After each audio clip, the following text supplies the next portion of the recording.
All right, we're live. How's it going, everybody? It is Jesse, and I hope you're all ready to start day 3 of the 10 days of Halloween.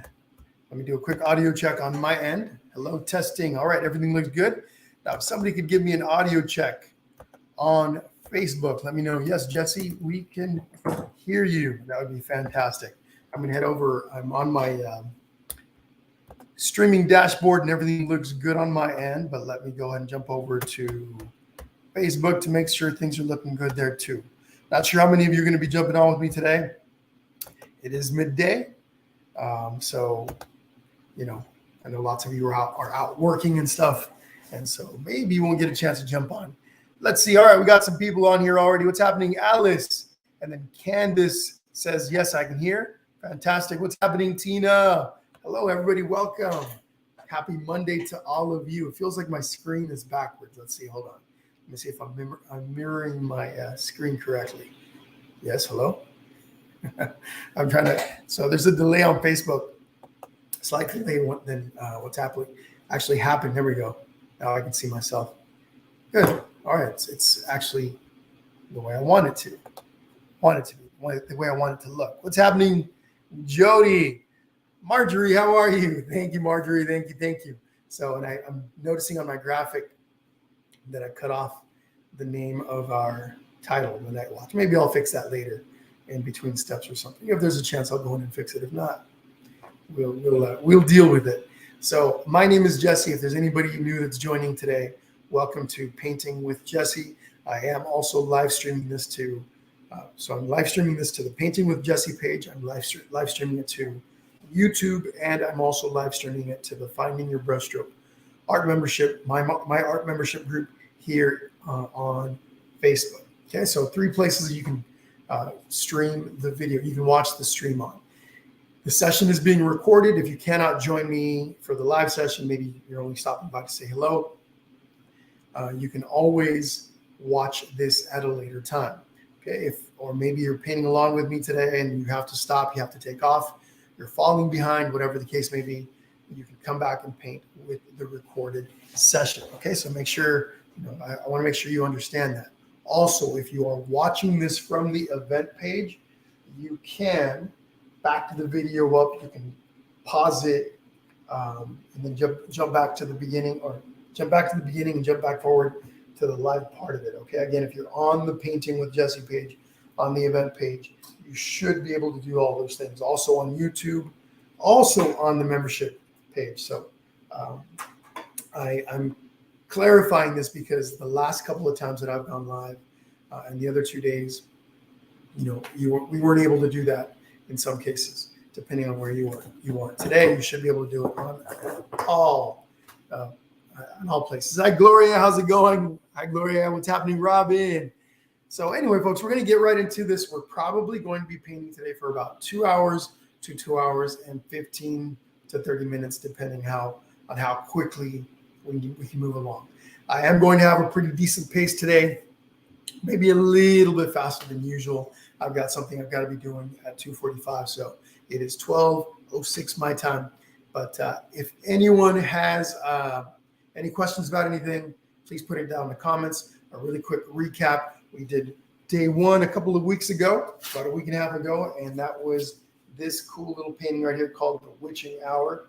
Cute little witch on her broomstick flying through the sky, maybe going off to do some spooking, scaring people, casting spells. I don't know what she's doing, but we did that day 1. That was day 1 of the 10 days of Halloween. Then last Thursday we did this piece right here. This was day 2. Okay, this cool scarecrow and pumpkin patch piece that I called Free Pumpkins. So this was last Thursday. Day 1 and day 2, the recordings of those are available. All you have to do is go over to the live tab at the top of the Painting with Jesse page. Depending on where you're doing it, whether you're on your phone or on your laptop, you might have to click on the More tab. It brings down a drop-down box, and right there you click on Live, and you'll when you get to that live section, the last 2 videos are day 2 and day 1 in that order. Okay, so it kind of goes backwards. So the last video would be day 2, And the video right before that would be day one. And you'll see a bunch of other videos on there, videos that I've done over the years here on Painting with Jesse. Okay, so day one, day two are available. I've also put the links to the videos in the description of this video. Okay, so if you have any questions about that, click on those. It'll take you right to that. Anyhow, got me a little coffee here today. I'm going to be drinking this while we paint. And then I've also got a little bit of little one of these guys right here to help with my sometimes dry throat, which I seem to have one. Excuse me, I seem to have one today. But I'm going to be painting today on an 8x10 inch canvas, which is the same size as the original. We have a very limited palette, meaning I'm really only going to be using a couple of colors, black and white, gradients of black and white, and we'll talk about that here in a little bit. I've got some purple up here and some red and some blue. Of course, I'm going to be using red for the RIP part on the Tombstone, and then my crow, this main crow has red eyes. I don't know if you can see those. So I'll be using a little bit of red for that. The reason for the red and so the blue here and the purple is when I mix the background color, even though it looks completely gray, there is a little tiny bit of purple that I add in there to kind of give it a bit of a mood other than having straight black and white or straight gray.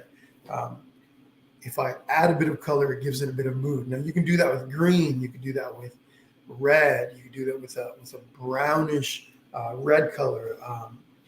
Pretty much any color that you want to add to the black and white mixture that we're going to be putting together here in a bit. You could add a color to give it a bit of mood in any direction you want. You can make it a cooler or warmer color, etc., etc. So I'm going to be using a little bit of purple for that. Okay. As far as my brushes, we'll talk about those here in a second. But again, black, white, and then a color to add a bit of color to the gray, a bit of hue to the gray. Okay. I don't know why, but I woke up with an extra dry throat today. I think I need to drink some tea with lemon and honey. But here are my brushes.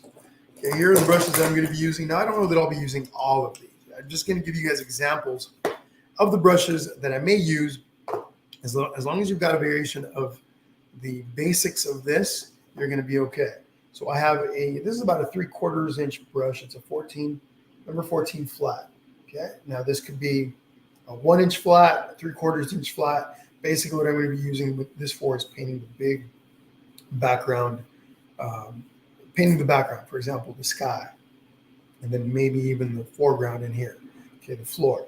That's what that one's for. I've got a number 8. This is a filbert, and these are known because they're curved edges. These are good for painting, for example, on the inside of curved surfaces. Now, I probably would only use it on this big tombstone here in the front. Okay, if you have a smaller filbert, you could use it for some of the rounded stuff off in the distance, but this one may get a little bit of use. Then I've got this number 9 flat. This is about the equivalent of a 1/2 inch flat. This is good for painting the inside of, whoops, and it looks like I have a little bit of water on there. It's also the inside of the tombstone, for example. I can use it to paint the inside of the bird. I can also use it for the background. In here, when you see some of these different shades in the ground, that's what that's for. Then I got a couple of other small flats, just a little smaller versions of that. I've got a number, can't even see anymore. Where's my glasses? I've got a number 1. No, that's not a number 1. That's a number 3 and a number 4. Excuse me, folks. Please bear with my throat today. Okay, number 2 and number 4. I'm going to have to keep drinking my drink. What's happening, Penny? Tanya, how are you? I'm going to have to keep replenishing my drink throughout, and then maybe muting so you're not hearing me coughing so dang much. And then what you're going to want to have is a couple of smaller liner brushes or detail brushes. These little skinny guys are what I use to make the little tiny branches on the trees. These guys off in the distance, and then the birds up in the sky, they're really, really small. So little detail brushes, you're going to use those for that. Okay, so that's it on the brushes. I might add a brush or two here. I have a bunch of brushes here on the side that I reach over and grab sometimes when some of these brushes go bad, or maybe I realize, hey, I need something a little different. Okay, but nothing crazy, all the basic stuff. Then you want to make sure you have paper towels. Always have paper towels. They are good for cleanup. I use them to clean brushes. I use them to clean up messes. Very important. Sometimes I drop stuff, and I need to make sure that I have stuff to clean up with. So I like to use paper plates often for palettes, for my palette. Okay, these are coated. They have a little bit of a plasticky surface. Otherwise, the paint and the water gets sucked into the plate, and you don't want that. So if you're going to be using paper plates, you want to make sure that they're the coated ones, or styrofoam plates I sometimes use. Some of you that are in my membership, you've seen me use a wet palette. Basically, it's a little bit of a fancier.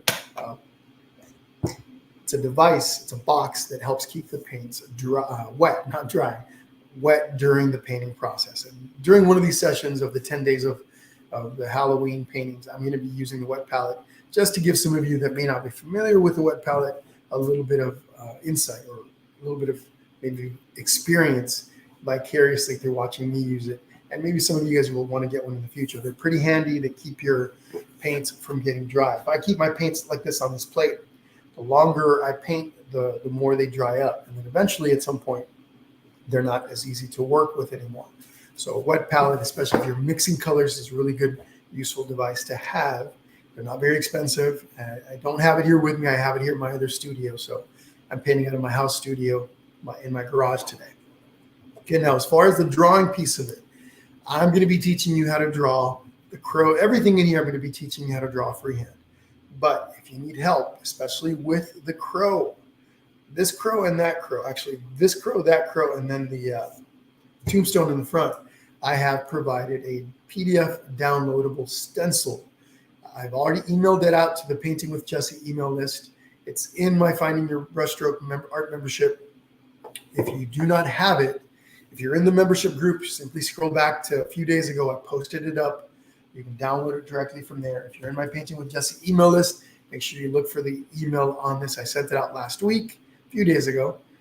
If you're not on the Painting with Jesse email list and would like to get the stencil for this, get on. There's a link that I provided this morning on the main Painting with Jesse page. You click on the link, it'll take you right to the email list. You become part of the email list, and it'll, in the thank you page, it will give you the stencil for our birds, our two birds and the tombstone. Okay, so you can trace those on, or whatever way you want to, that you know of, how to copy it over to whatever surface you're using it. Okay, I may have to close my door here. I hear somebody working with some power tools. Like I said, I'm working out of my home studio today. It's where I'm going to be doing most of my, actually probably going forward, all my videos. I may have to close that side door here in a bit if it gets a little noisy. But I think that's it. I talked about the canvas 8x10, my paper plates for palettes, my colors for the paint, my brushes, and I'm probably, water cups. For some reason, I've been forgetting to talk about my water cups. So what I've been doing, so most of you that have painted with me have seen me using one water cup. These are rinse cups. In between steps, my brushes sit inside these cups. Okay, what you don't want to do is have acrylic paint dry on your brushes, because it will ruin them. Okay, so always have at least one rinse cup. I've been working with two lately. One I use to rinse the paint off of a brush, and then I put the relatively clean brush in another cup. Okay, so I'm using two rinse cups today. You want to have water handy also, because you're going to be mixing some paint in with, or some water into your paint. Okay, so let me say hello to a few of you people, a few of you folks joining me today, you people, you painters. I'm going to say hello, and then we're going to get right into it, okay? Let's see. Let me throw my glasses on for this. Laws Page, what's happening? I'm doing great. Thank you so much. How are you? Anna, of course, Anna, how are you? Hello, Anna. Penny, what's happening? Happy painting day for sure. Tanya says, this is so awesome. My daughter will love watching this. Good. Bring her on to hang out and watch. If you're not watching with the live, remember you're going to be able to watch the recorded session. What's happening? Marty Trevette from Texas. Thank you, Shelly. Shelly says, love your work. Thank you so much, from Cape Breton. And what is that? NS North. What is that?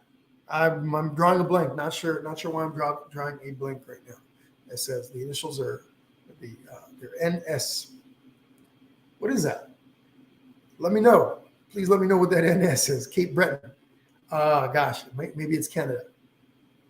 But all right, Laura Duriga. Laura Duriga, how's it going, Laura? If I mess up your last name, folks, I do apologize. Or first name.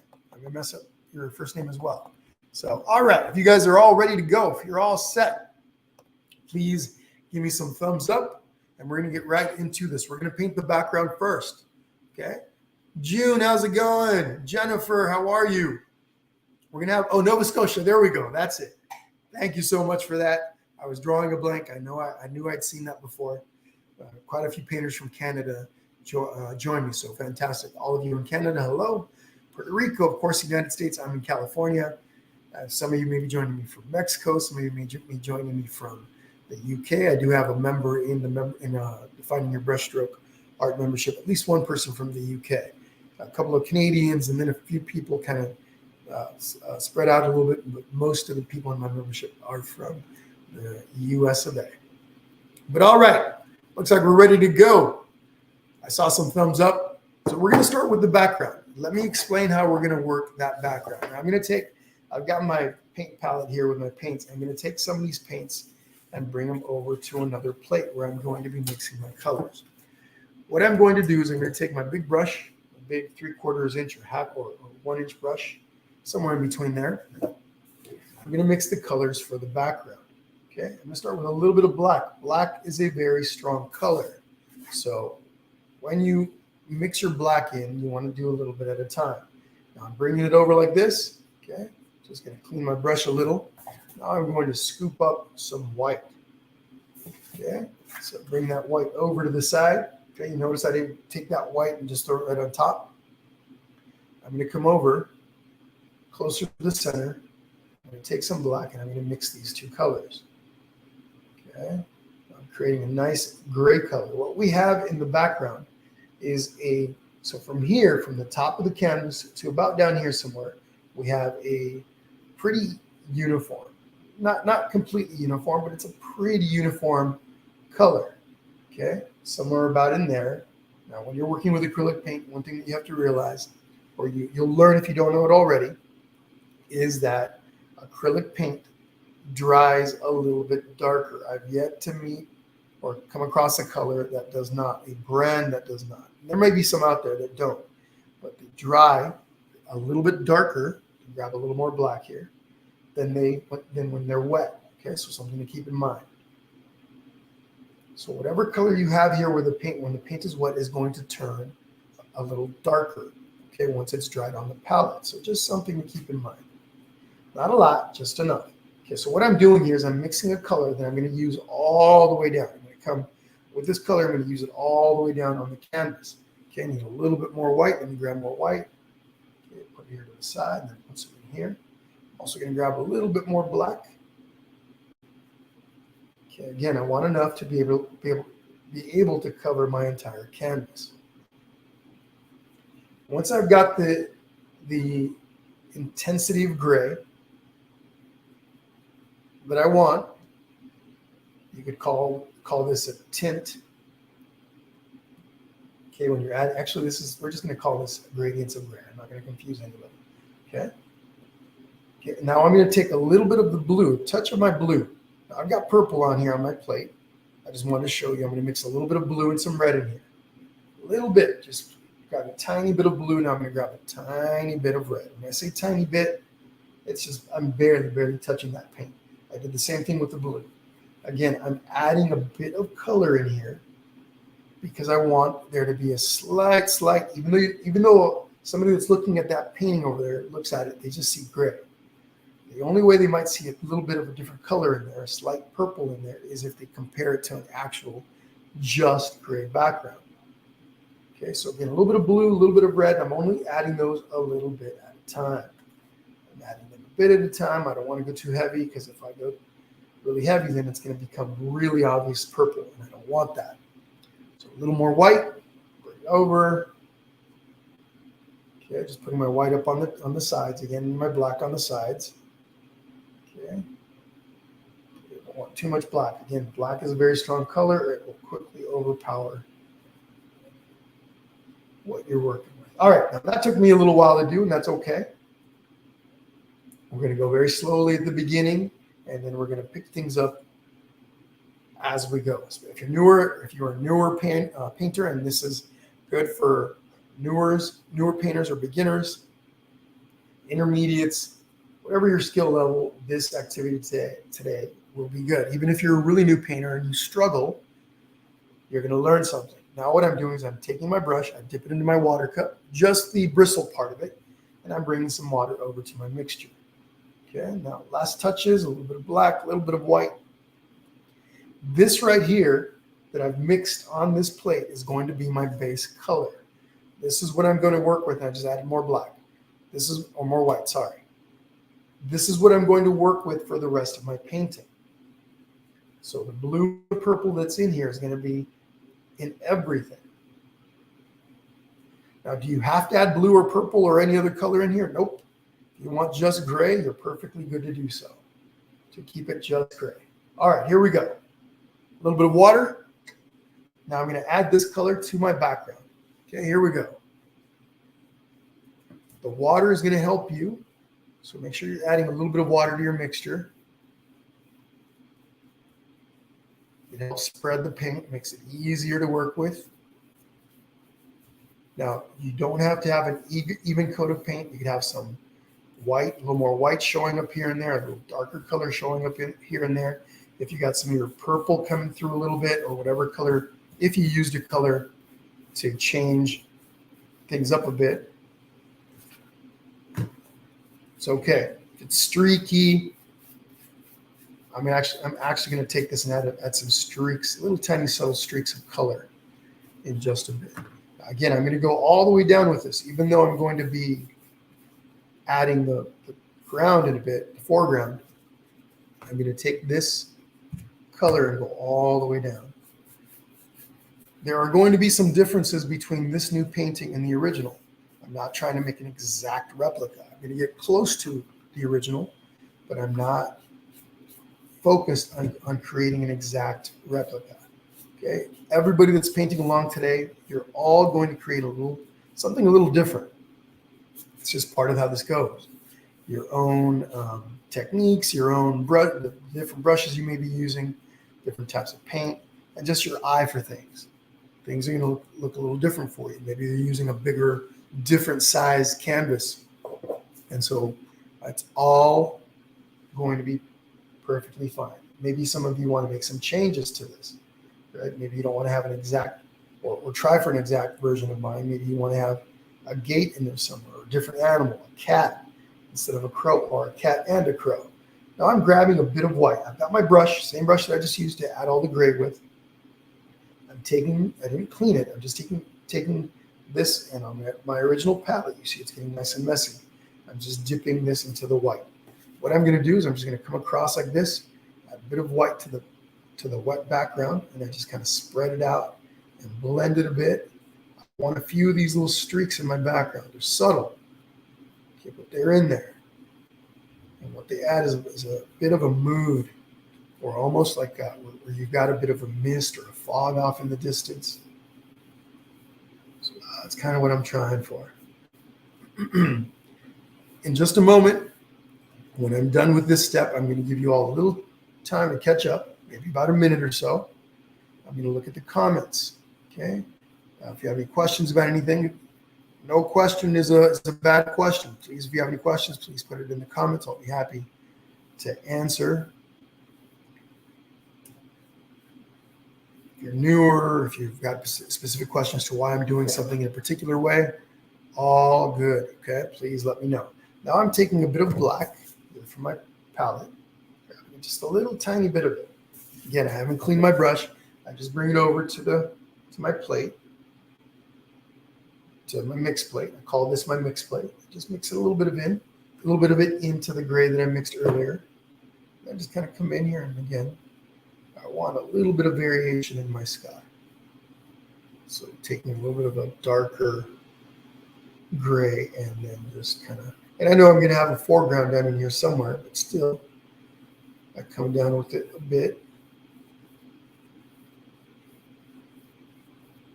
still have some white in here from when I grabbed the white. So as I press down on the brush, you'll see it kind of come through. And that's cool. I like that. Not everything has to be planned for. Okay, that's another thing you've got to remember with this stuff. You don't have to plan every single aspect of a painting. You can have an idea. You can start with an idea, and if something happens that happens accidentally, something unexpected, you don't have to change it. If it works, perfect. What's happening, Heidi from New York? How are you, Heidi? Joanne Bedwell, how are you? Welcome back. Hello from Florida, says Joanne. Hello, Florida. Hello, New York.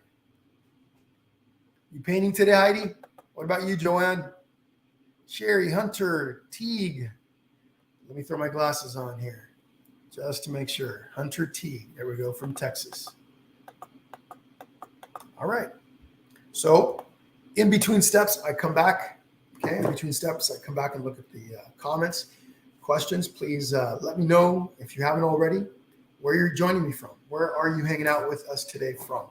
And then again, folks, don't forget, you can back the video up. If I get too ahead of you, if you're a slower painter, and that's okay. There's no right or wrong with pace. I tend to be a little slower, but if you're slower than I am, and again, that's okay. Or you're a faster painter, it's all good. But if you're falling behind, you can always pause the video, okay, and back it up even.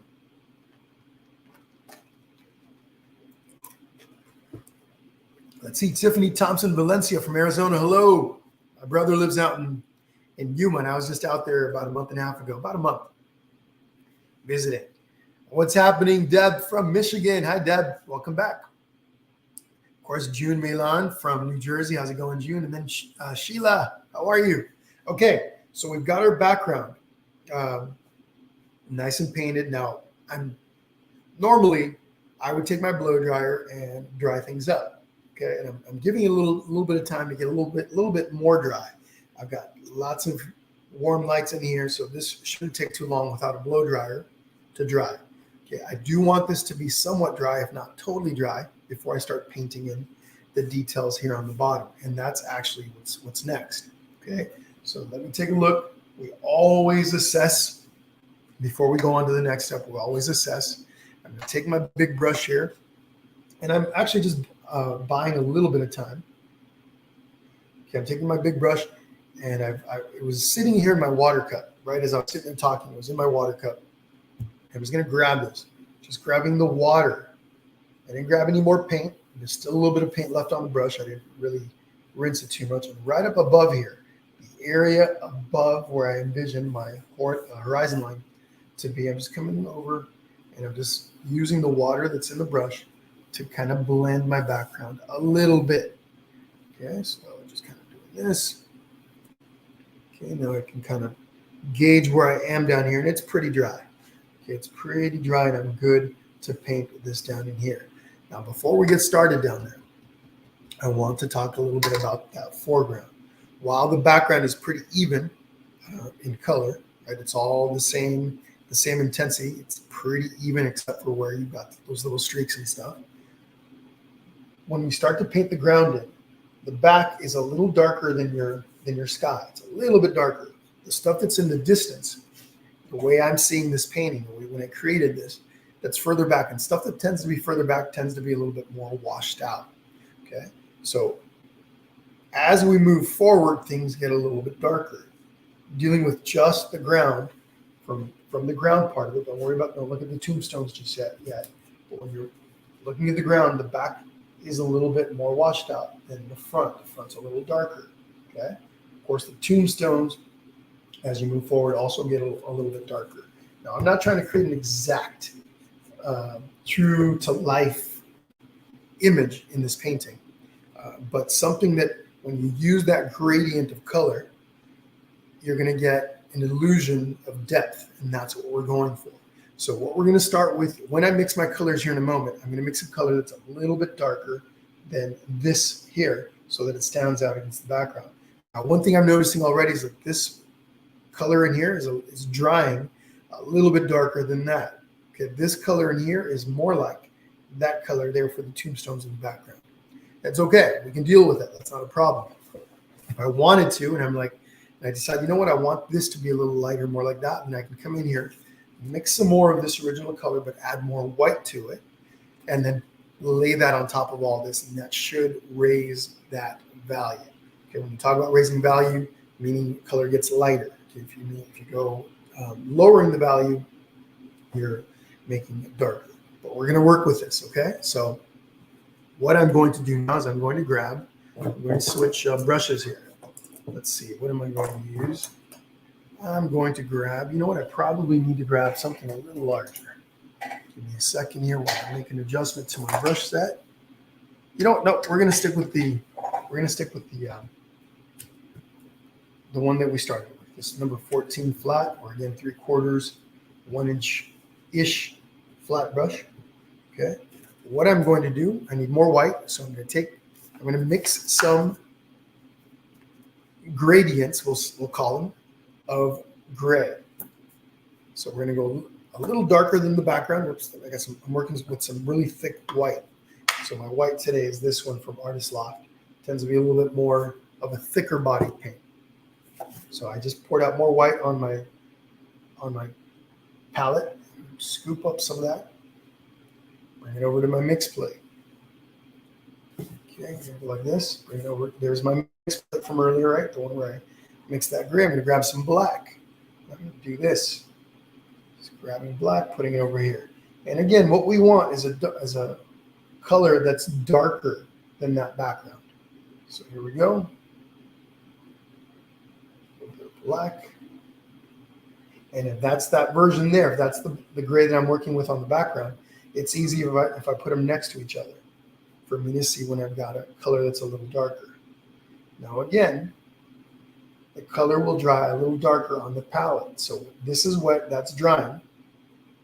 So if I match that color there with this one, when this dries, it's going to dry darker than that.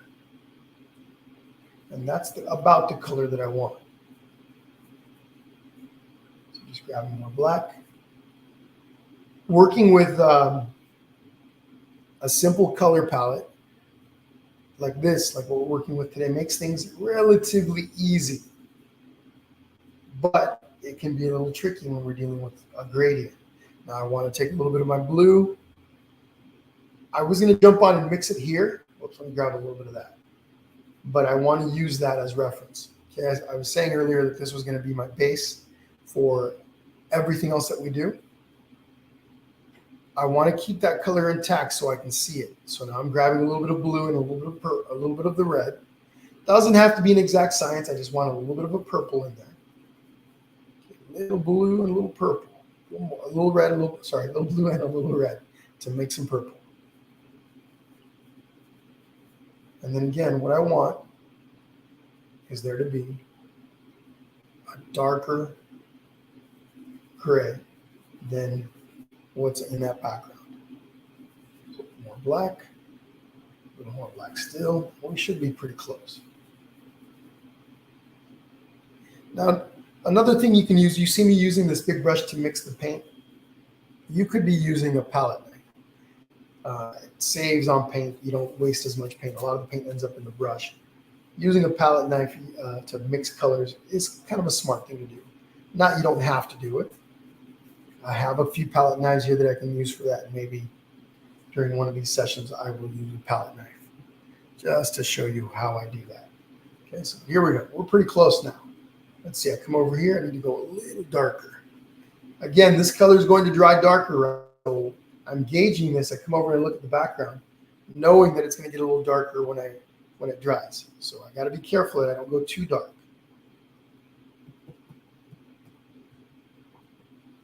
Okay, we're almost there.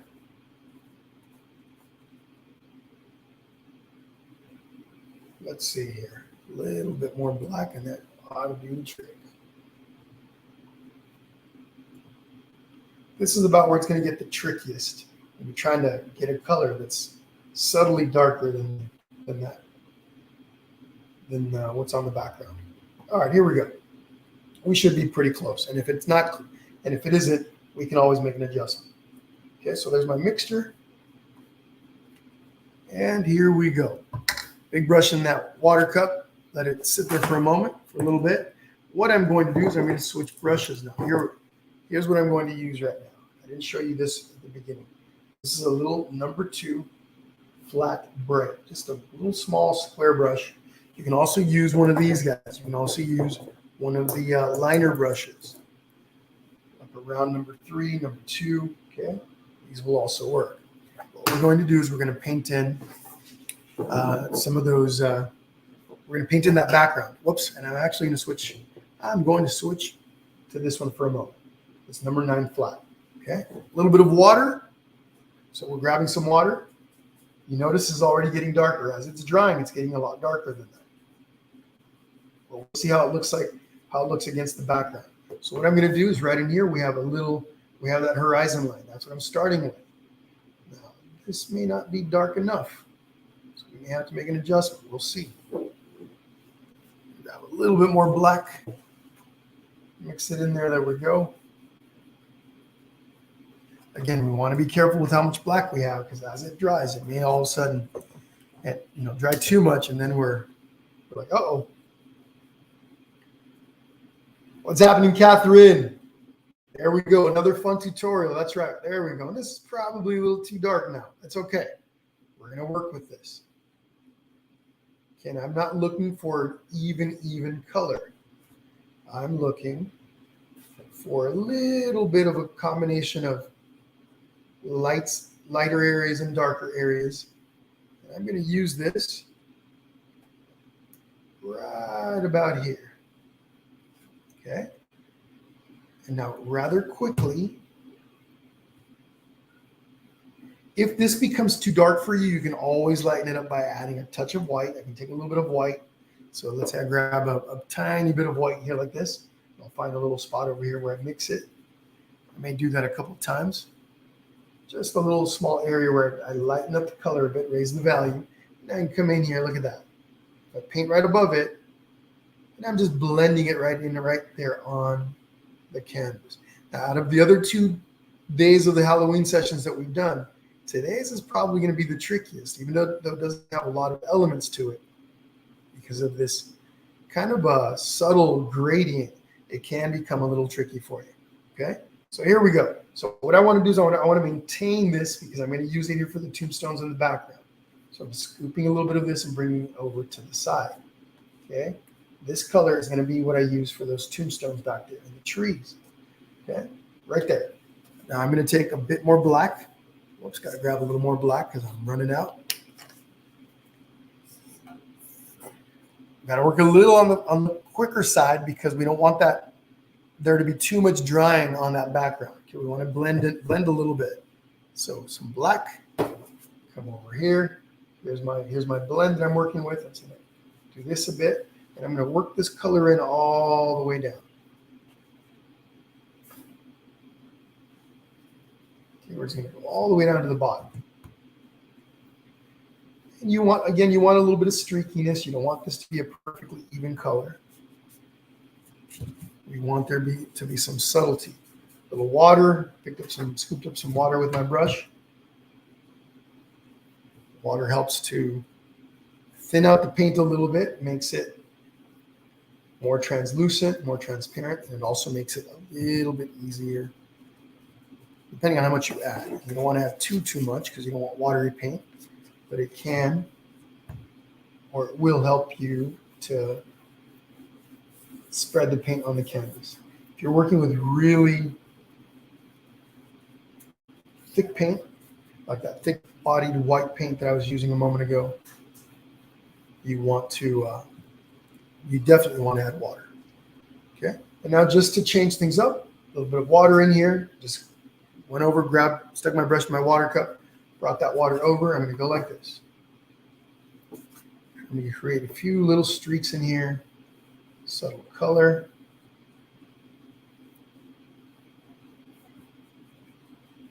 And then if this is a little too dark, or it almost seems like I don't have enough of a gradient in here, it's okay. It's pretty even toned all the way down. All good. I'm going to add some highlights and darker areas later. Okay, we're not worried too much about this part. So nice little gray coming down, and we're good. Again, if you needed to lighten this area up on top, and if I can do that, I just grab a little bit of white. Let's say I said, you know what, that area is a little too dark. Grab a little bit of white, mix it right in there. Again, you can have a plan. Things can change a little bit on you, and then you make little adjustments. Okay, I can just come in here. This is in that background.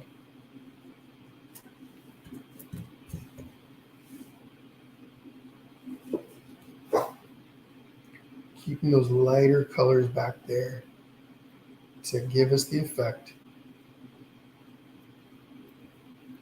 that stuff back there is further in the distance. And I'm going to do that again. A little more white.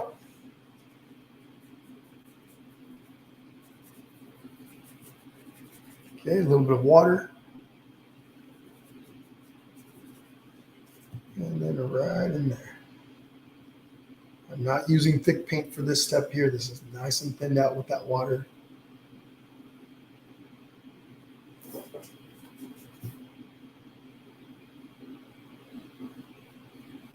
And then a little streakiness down in here.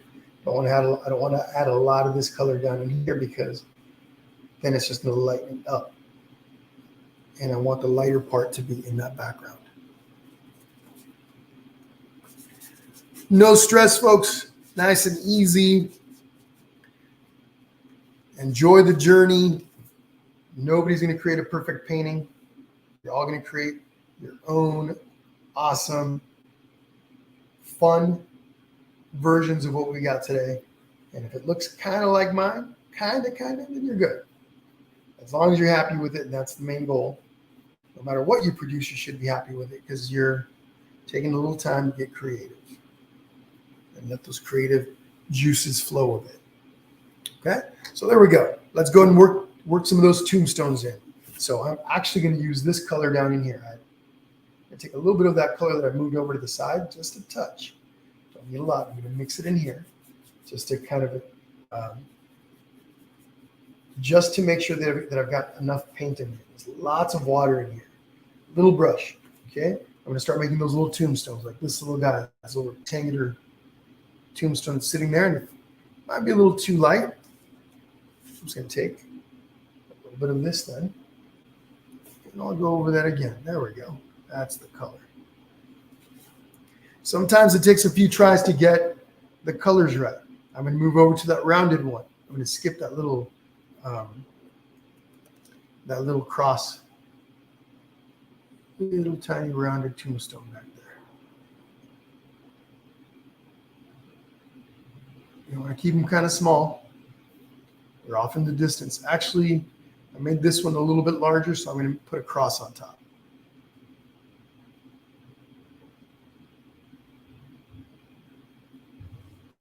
Cross right there.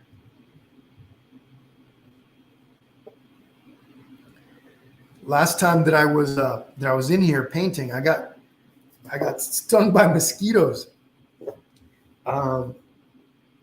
I sprayed for mosquitoes last night. We got some mosquitoes floating around. We had some rains a few days ago, but even without the rains, we still get some mosquitoes. But this year, all of a sudden, we're getting hit by a lot of mosquitoes. So just going through and creating the little tombstones in the background.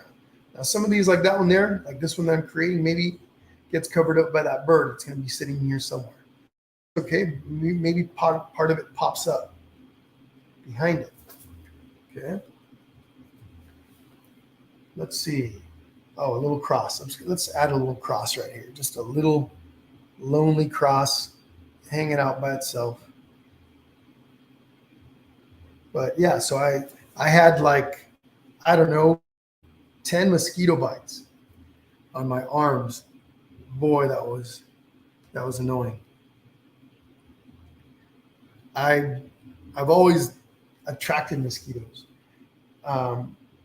Sometimes we'll be sitting somewhere at an event at a park or something. Everybody else around me is happy, enjoying everything, and I'm getting bit by mosquitoes. Okay, there we go. Another little tombstone. We had a little tiny cross on top. Get nothing fancy, folks. Little tiny tombstones off in the distance, okay? Some of them are going to be square. Some of them are rectangular. This little tiny one. Just a little guy just peeking out from under, right over the top of the ground there. Maybe got another one there. Got another little cross right here. Oh, that one's probably too high. So I'm going to adjust the ground just a little tiny bit and bring it up. Make that, we're going to cover that one up. How's that? Again, we can change things up on the fly. If that something doesn't work out, really easy to make changes. Okay, cross right there. And then, let's see. I'm going to make this tree. I'm going to make that tree right there. Same little brush for now. Okay, so just grabbing more of that paint, same color as what's on my tombstones. Dip my brush in my water a little bit, bring that over, mix it in here. What I want to do is I'm going to try not to block the screen, okay? I do apologize. But I'm trying to come over here to make that tree right there. Start nice and skinny. I can start from the base or I can start from further up on top. So I'll start from somewhere over here, maybe about here, and I'm going to nice and skinny. Nice and skinny. Keep everything nice and skinny. And then we can add a little bit at a time to get it to however thick we'd like the tree to be. It's easier and safer if we start skinny. We go too big, and that's a lot harder to fix. Okay, so there's the beginning of our tree. Let's take a look at the comments.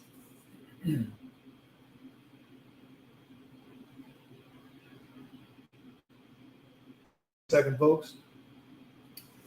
My baby daughter, my 9-month-old baby daughter is inside, and she's in her crib. I just realized, oops, I gotta accept that. I have a device called the Nanit that monitors her while she sleeps. No, I don't want to demo that. It's going to scare the bejesus out of everyone. And so I forgot to turn on the actual piece that, the actual piece that monitors her breathing, the temperature and stuff inside the house. We got a babysitter in there today. My wife's back to work. So the days that she's at work in the office, we have a babysitter, and this is part of the reason why I'm also here doing this from the house. So anyway, I'm turning on the monitor. I downloaded it on my other phone, turned on the device. I forgot to do that. There we go, success. So, sorry about that. Starting to look spooky. Yes, Shelly, there you go. Starting to look a little spooky. So next step, let's continue with our tree. Almost looks like a little tornado forming over there. Now I'm going to go ahead and switch to my little lighter brush. Same color, a little bit of water, especially because I'm working with this really tiny brush. I dip my brush in the water, bring that water over, and right here. Now, folks, for those of you that have been following along with the series and they're going to continue following along, I'm going to try to do 2 this week. I got to do some catch up. Okay. So look for maybe 2 the same day, maybe 1 on Wednesday, maybe 1 on Thursday, or 2 on Thursday. I don't know yet. Keep your eyes peeled.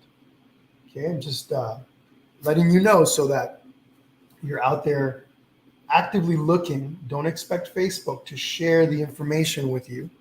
Unless you're coming over to the page and checking out my posts, you may miss it if you want to join in with the live. Okay, so I'm just taking my little brush and adding my branches up on top. And I can work from top to bottom or, work my way from the bottom up. Just making some creepy branches using this little tiny brush. Maybe this larger branch that kind of sticks out. Again, I'm not trying to match the original painting exactly. These are all original paintings. I'm making them for the series. So please make sure you stay aware of what's happening. Come over and look for stuff. If you're on the Painting with Jesse email list, I'm going to send you the updates and stuff. But again, you may miss the emails. So be on the lookout maybe kind of do both. Come over and visit the page, and come over and monitor it. And this is a little tricky. I'm painting over from the side, so I'm trying not to block the view, your view. So these little tiny branches are so much easier when you add water to your paint. Excuse me. So please be sure you're adding water to your paint.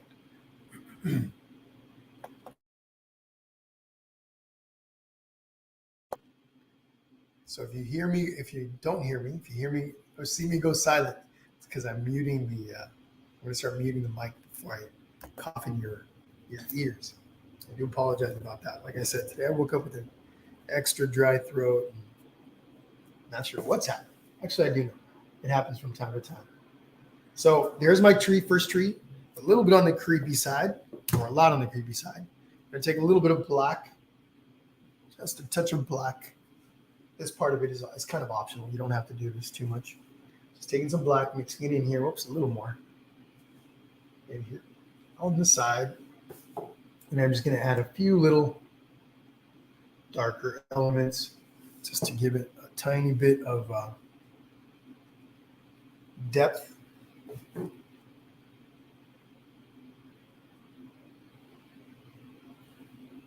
feel like that tree needs another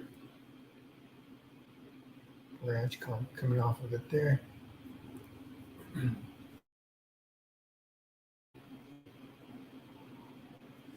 All right, there we go.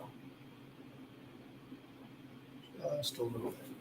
Okay, while we're at it, I'm going to add this tree over here. Now, this tree's a little bit darker. Okay, that tree's a bit darker because it's a little further in the foreground. So I'm going to take some black, mix it in. Okay, so a little bit of black on that plate. I'm going to take this brush, put it in my rinse cup for now, switch back over to my little flat. Folks, whenever you see me switching brushes, don't stress. Use whatever brush you're comfortable with. If you're familiar with making trees or whatever it is that I'm making at the moment, use that brush. Now, if you're a newer painter, and don't know quite your way around painting, don't worry. Try to match what I'm doing, but know that as you go along, okay, real quick, this tree's going to start somewhere over here. So off to the side. So right about in here is where I'm going to start it. Know that as you go along, you're going to learn, you're going to gain experience, and you're going to make your brushes. And this tree's probably a little too large. That's okay. You're going to start to have like your own tools. You're going to have your own repertoire of techniques and stuff like that. And you're going to gain those as you continue on your journey. Okay, so, but if you're newer, try to mimic me because it's going to help you. But know that just because I'm using this brush doesn't mean you can't use a different brush and get similar results. Okay, so this tree just has a few little elements that go like that. The little branches that stick up. This one kind of comes up, goes like this. I wasn't sure how many people were going to have on this early in the day. We got a pretty decent crowd, so that's pretty cool. Thank you for coming and joining me. I know during the day on weekdays is kind of tricky. Let me know in the comments, what's your preferred day to do painting sessions? Day and time, how's that? Is it weekends at a certain time? Is it in the evenings? I am going to be doing a couple of night sessions for this with some glow under black light or glow in the dark paints. We'll see. But definitely going to I am planning on doing at least a couple of these night sessions at night. Now switching over to this little brush. Just to keep, now there's a helicopter flying around. Joys of doing these with the at home with the doors open. Earlier, the gardener was here, and I'm going, oh, you better get going. Or he's going to mess up my life. I was going to close the doors if that was the case. Okay, so there's my tree, big old tree. Sue says, have to watch replay, busy here. Yep, I understand that. Oh, going to turn off my... Give me a second, everyone. While you guys are working that,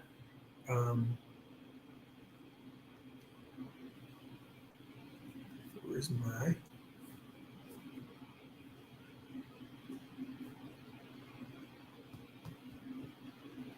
There we go. Okay, so catch up on that tree. In a moment, I'm going to continue to that next step.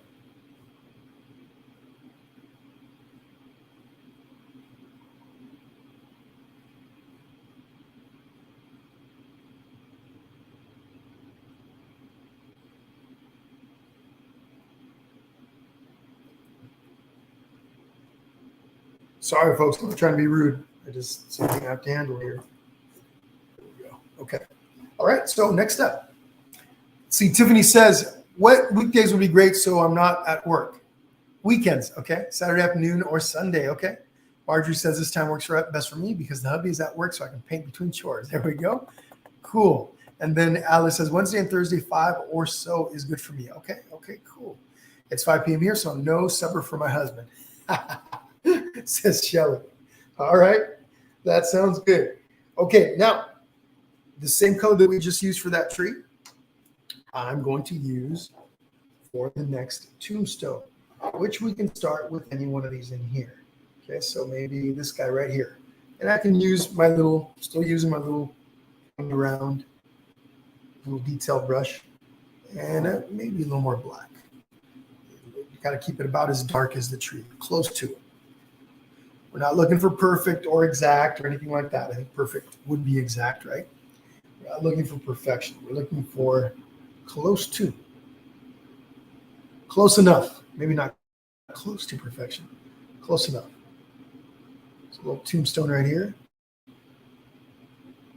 Okay. Now when I do this to these up here, I'm going to put a little bit of a shadow underneath, a little mound perhaps.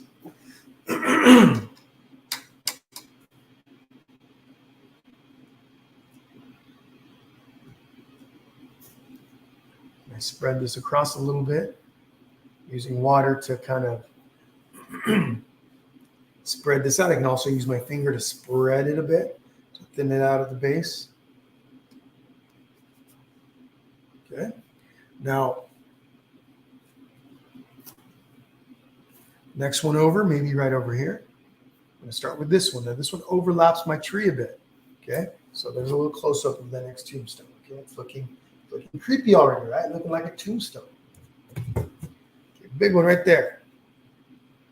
Maybe not so big. I don't know. We'll change it up. This one's at an angle too. This one's a crooked tombstone. Okay, a little base. Rectangular-ish. Okay, something like that. Let me draw or do the cross on top. Might have to make it a little darker so it stands out against the tree. Just a bit.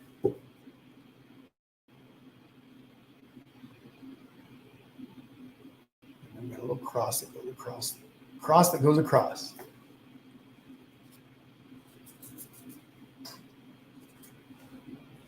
And then again, a little shadow. Oops, too dark. A little shadow underneath.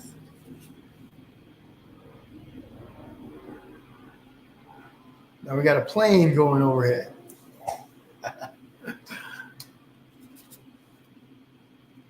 I would close my door right now, but if I close it, it's going to get a little warm in here with all my lights. So as long as I can keep it open, the longer I can keep it open, the better. All right, there's another tombstone. Look at that. Already looking like we got the little mist going on in the background. A little bit of maybe fog. Okay. Next one. Let's go to this one over here. Okay, one way over there. And for that one, I'm going to switch to my little square brush. Let's see. What else, folks? Who else? Vanessa Rodriguez says, I would like to watch on Fridays after lunchtime in San Antonio, Texas, or on weekends, Saturdays and Sundays. I work Monday, Friday is split shift. Gotcha. Okay. Now let me ask this. And I know if you're on the live, it probably tells me you like doing the lives better. But do you like the lives as opposed to the recorded sessions? What's your what's your method? Do you watch the live first and then go watch the recorded session? You watch live first to kind of get pointers. What's your approach? Okay, got a little tombstone over here. Okay, a little shadow there. No right or wrong answers. Everybody does it a little different. Do you just paint with the live and don't like to do the recorded sessions? I'm going to go with this tombstone over here, okay? This one right over here in the center. It's going to have a bird eventually. So that one goes a little bit darker. You know what? I'm going to put a tombstone right in here. Even though this one might get covered up by the bird, I'm going to put it right here. See if this makes sense. We'll see. We'll adjust later. Just going to sit there, have a little cross on top.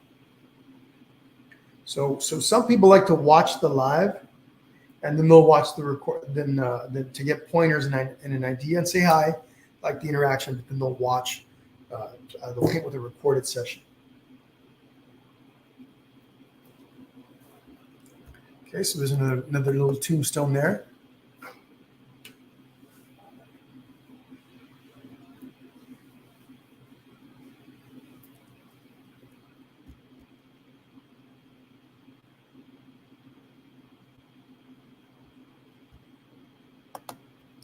Okay, so let's go over here. We have a tombstone that's going to sit right here. Okay, so let's work on that one.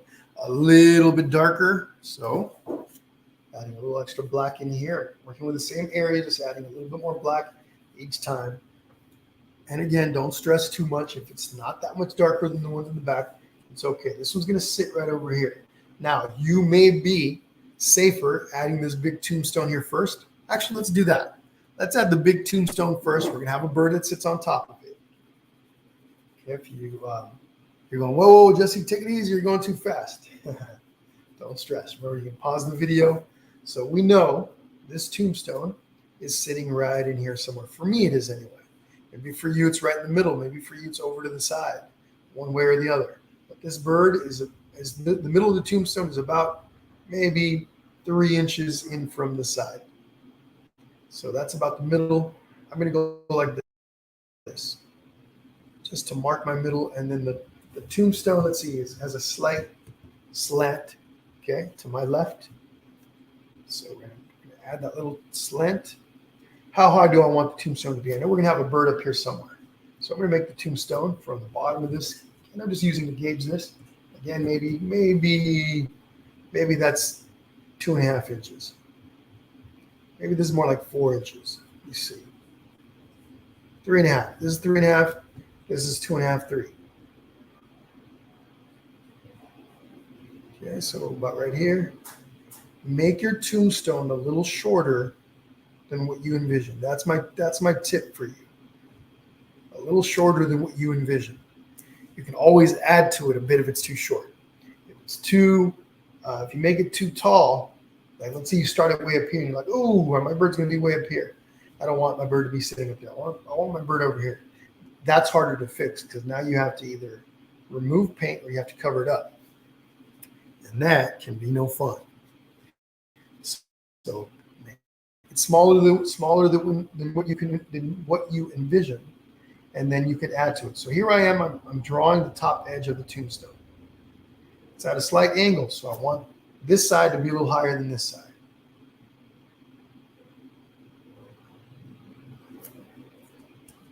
So what was it, a month and a half or so ago, out here we had those big old fires. We had a really big fire raging for a few days, maybe 8 miles from here, if that. It wasn't very far. There were so it was up in the hills near our house. And there were planes and helicopters going over the house all the time for about 4 or 5 days. All of a sudden, I'm hearing all these helicopters, or 1 or 2 helicopters going above. I heard a plane earlier. And I'm going, what's happening? He might be chasing somebody, though. Who knows? All right. So now I'm taking the paint. Once I've got this, I got distracted. I painted the top, the edges, and then I came down. Let's see. about the same. Height-wise, lengthwise, width-wise. I'm just taking this half-inch flat or number 9 flatness, using that to paint this in. I want it a little bit darker, so let me grab a bit more black. So this and the crow are the darkest. Actually, the crow should be a little darker. The tombstone, if you imagine a tombstone, it's probably gray. So let me get a bit more black paint. So I can add a bit more, and we can come back and add a little bit more on top of that, layer on top of that in a bit to even things out. Come on, my black, come on out, black paint. There we go. Okay, so a bit of black, bring it over. A little bit of water, like this. Little bit, don't need a lot. And then here we go.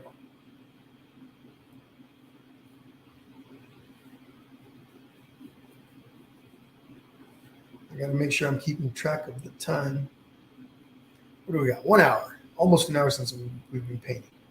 Making good headway. Okay, we're gonna leave this like this for now. I'm gonna add this one too. Okay, one over to the side.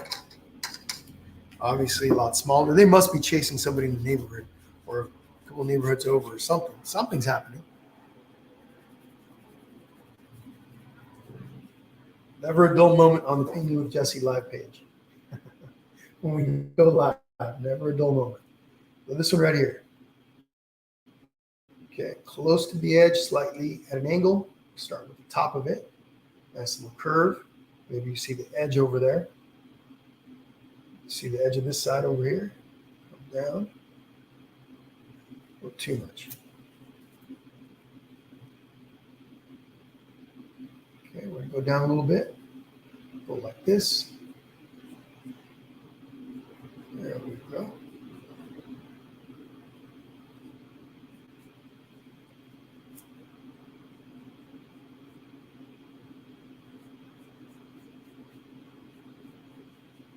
Again, I went back to my little number 2 flat.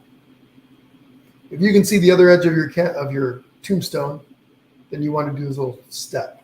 If you're going to create, the same kind of tombstone as I am.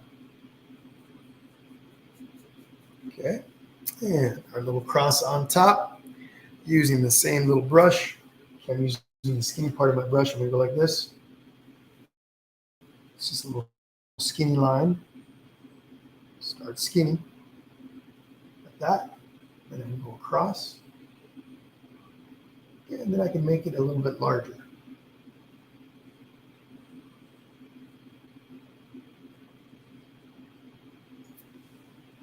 Oh, my little girl's up. Give me a second, everyone. Just want to make sure.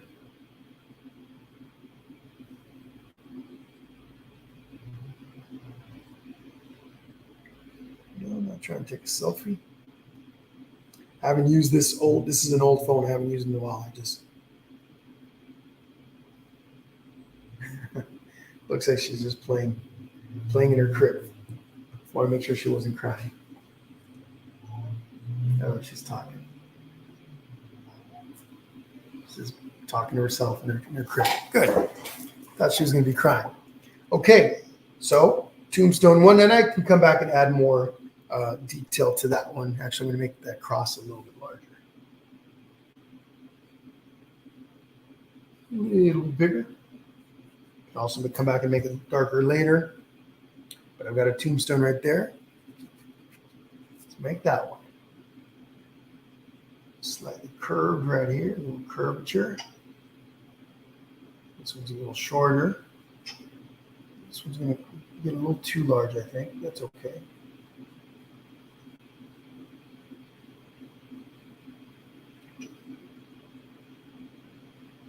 There we go.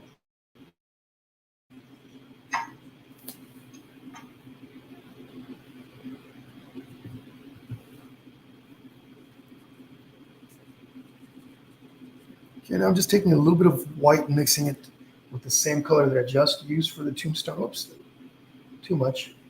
Down in here. Create a little shadow underneath it. We'll come back and add more to the shadows in a bit.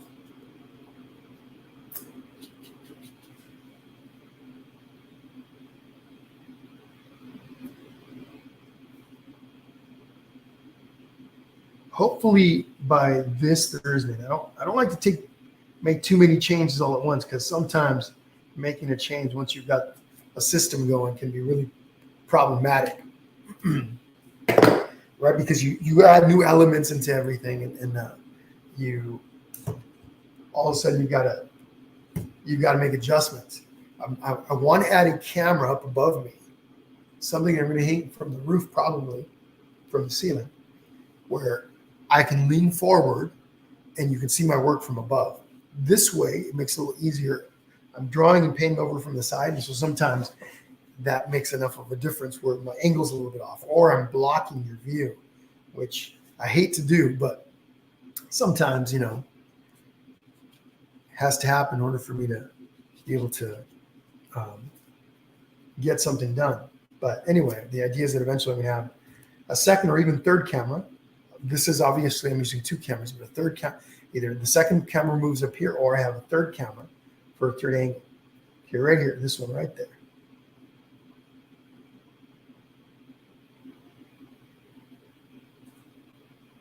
And these in the foreground are a little bit larger, right? They're a little darker and a little bit larger than the ones behind. And even though we'll come back and add a little more to the shadows underneath, I can go ahead and add those elements now. Start them anyway. I just added a bit of water to the paint. But we'll refine these little shadows later. All right, one more right here. And we may be ready to start painting our birds. Okay, right in here. I'm going to bring this one down just a little bit lower, just a tiny bit. Start with the base. I actually started with the shadow, but we're going to move over to the base. Okay, in the center. We had a touch of black in here.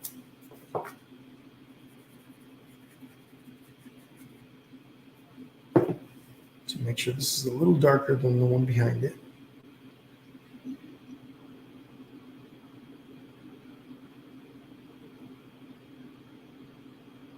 Okay. Now I'm going to switch brushes in just a moment. Go over to my little detail brush, okay, one you saw me use earlier. Dip it in water, bring that water over. Do that a couple of times, bring it right in here. Then I'm going to start with the circle, and I can start with a cross in the center. This is more of a Celtic cross, so we'll start with the circle.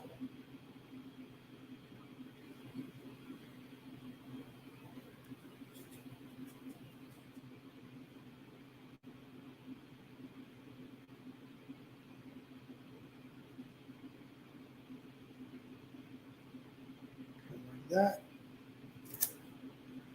From there, I'll move on to the cross. Actually, I'll make this a little thicker.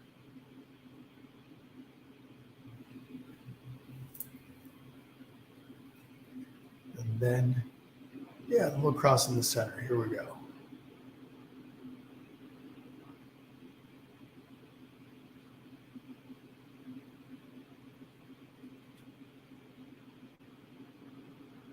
Now the cross extends out on the top and on the sides, past the circle's edge. I did a little bit of a better job on the original, so I'll give you guys a close-up of that. I'll give you a close-up of both. I like that I made the neck a little bit more narrow right there. Okay, there's a little bit of a narrowing here. Okay. And then the base has a little extra step. But And here's my new one. Okay, so you pick.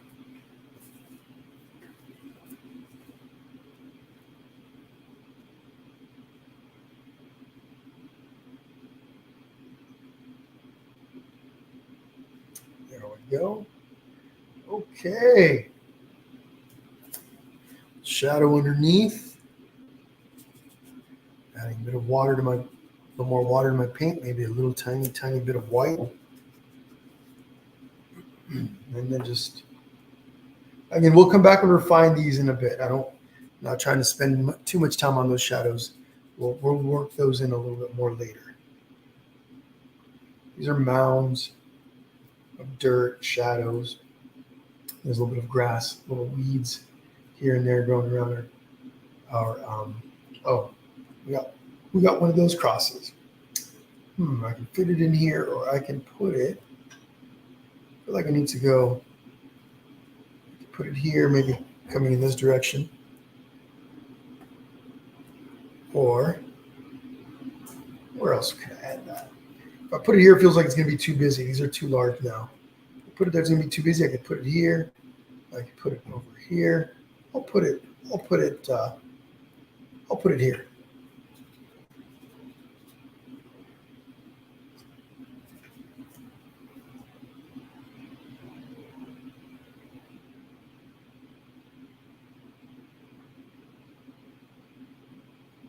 Using my little round brush.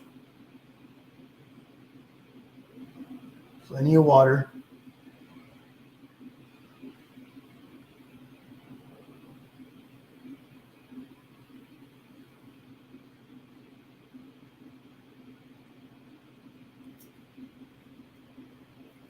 So again, everyone, I hope to have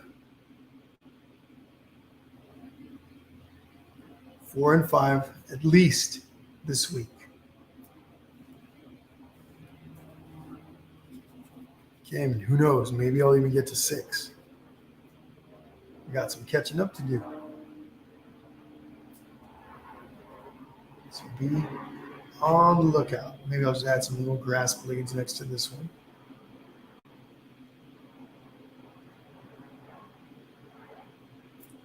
Okay, we're getting there.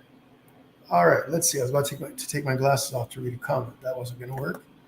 Laura says, I like painting with live when I can, but usually I miss live, so I love having the option of the recorded session. The chat is fun and helpful. I usually paint at night with the recording most of the time, including tonight. I will have to stop and, let me see more. Head out soon and finish with the replay. Sounds good. Denise says, we'll be catching up, LOL. Sounds good, Denise. Who else has commented on what they like? Alice says, the easy ones I like live. If it seems difficult, I watch, then I do it with the recorded. Okay, good strategy, I think. Shelly says, live, then recorded. That way I can have my tea and do the painting. No rush, all enjoyment. There we go.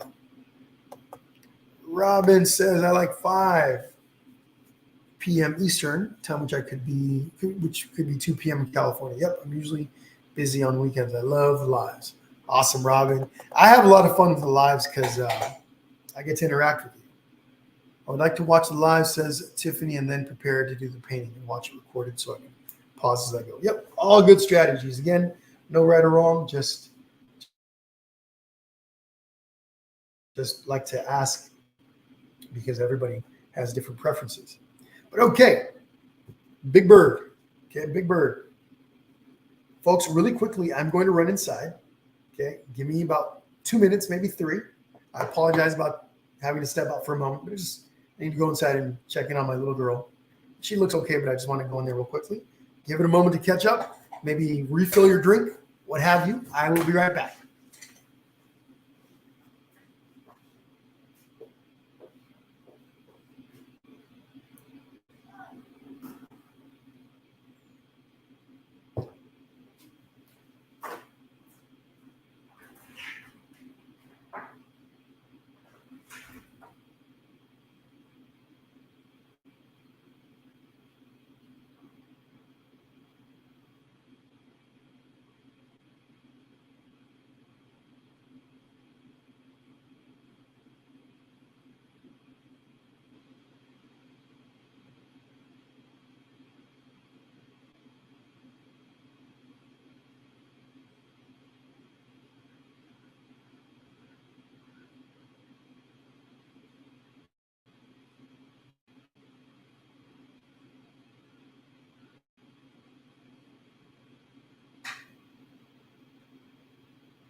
All right, my apologize. Didn't mean to leave part way. Just need to go inside just to make sure that everything is okay.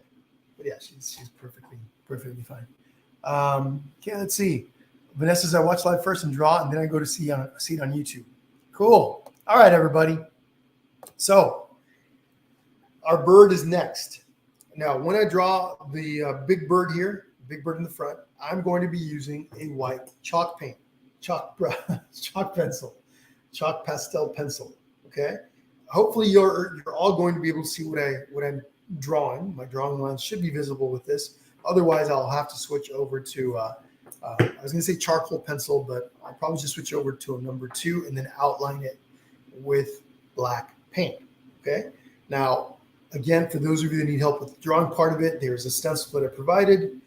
You'll want to look for that. I posted it many times, but I know, not everybody sees the post. But in a second, we're going to get into that bird. I'm going to bring the canvas towards me a little closer. So I might have to adjust the camera a bit, just so that I'm able to draw the bird more easily. Otherwise, I'm going to be covering you guys and struggling with the drawing part of it a bit.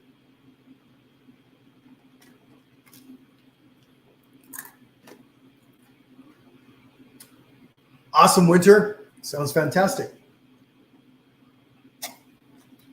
Cheers to all of you. Thank you for joining me today. I hope you're enjoying the session.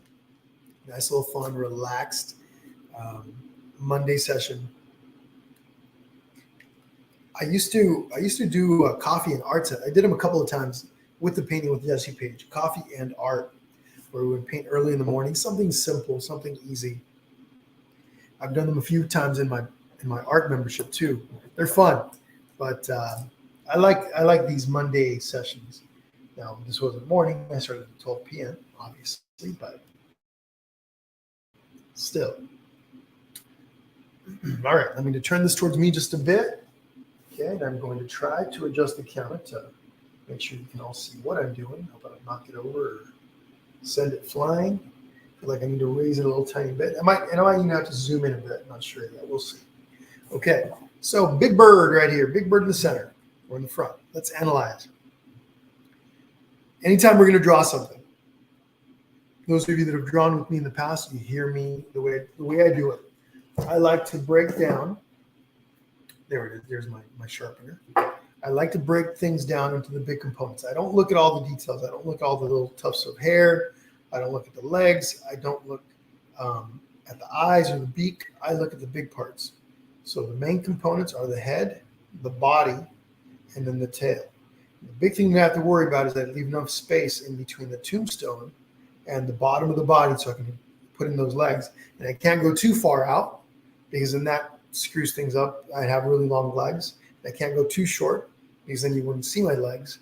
If I go too long, if I was going to make a mistake, I'd rather put the bird a little higher. So then my legs would have to be longer. However, that's easily fixed because I can bring the top of the tombstone up. Once I put in the legs and everything, if the legs are too long, I just bring the top of that tombstone up a little bit and make up for the difference. Okay, hopefully that makes sense to you. But here we go. So I'm going to start by blocking out the bird's body. And I can start with the bottom. So the bird is over to the left of the tombstone. That's a little too low. That's what I like about these chalk pencils, easily erased. So the top or the bottom of the bird is about right in here. About. Right, we're going to have the legs that come down, and we'll add those later. That's the bottom of the bird. Goes up. Okay, and that's about here. So you imagine this and then this. So this and then this. Okay. And it goes up into the shoulders. Okay, right in here. I'm not going to add in the head just yet. I'm going to make just the body without the head. It's going to be a headless bird right now, which could make for an even creepier Halloween painting. Who knows? Maybe you guys will leave your painting your bird without a head.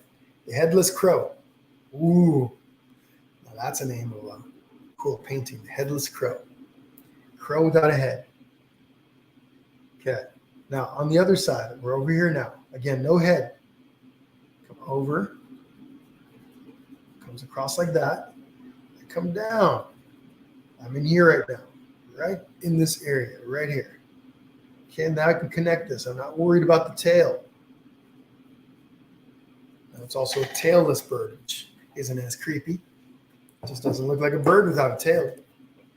Okay, so before I continue to any next steps, I would analyze this. I take a look at this. So this in here is from right in here, goes like this. Comes across here, across the neck, comes down to where the tail would start, and then goes back under, okay? So you look at it, compare it to the original, and you want to be close. You don't have to be exact. But you make little adjustments before you move on to the next step. Before you continue to the next steps, you don't want to get too far into a drawing, especially with a drawing, and then realize you made a big, I don't want to say mistake, but let's say mistake. You made a big mistake, and now you have to go back and correct. The further you go along before you catch that mistake, usually the more you have to correct. So you want to analyze as you go. Compare. If you're making, if you're copying from a reference like I am in this case from my original, then I have to keep looking back and forth, using my eyes, right, to kind of scan for any differences. Once we're happy with what we've got, we can continue. And I can go to the head first, or I can go to the tail. I'm going to go to the tail. And again, some differences, right? The top of this tombstone is longer, and I have more room for the tail to sit on top of the tombstone. In this case, I'm not worried. That's not a crucial component of the painting. I'm going to bring the tail, and it's going to come over the edge of the tombstone, kind of like this. So I can do both sides. And I'm not worried again about all the little details like that, or this little angle in there. I add the more subtle stuff later. There's my tail. And look where I'm holding my pencil. Some people like to hold their pencils up here. I only hold my pencil up here when it becomes really crucial that I have a nice steady hand. But for the more looser stuff like this tail, it doesn't require that it's an exact version or what have you. I can hold it further back. Sometimes I'll even go right here in the back and just kind of loosely sketch. It's kind of fun to do it this way. Back here is the fun, just kind of, but I can make a little adjustment right here now, connecting this part to the tail, just closing that off a little. We still have no tail. Okay, I'm sorry, we still have no head. So this right here, let me make a correction. Let me make a clarification. This in here is about where this is. Okay, we came across. And I can even further clarify that, refine it so it's easier to see. Now from here, we're going to go into this neck part. It goes like this, and it's a real subtle thing, doesn't require a whole lot. And then on the other side of the neck comes in a bit. So both parts come in just a bit. Now my bird has a slight angled head, slightly cocked. It depends on your perspective a little bit, but it's got a slightly cocked head, right? He's kind of turned this way a bit, so there's an angle to the top of his head. Okay, and maybe the head needs to be a little larger.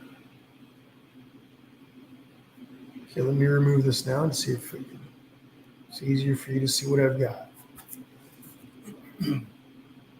So there he is. That is the general shape. Okay.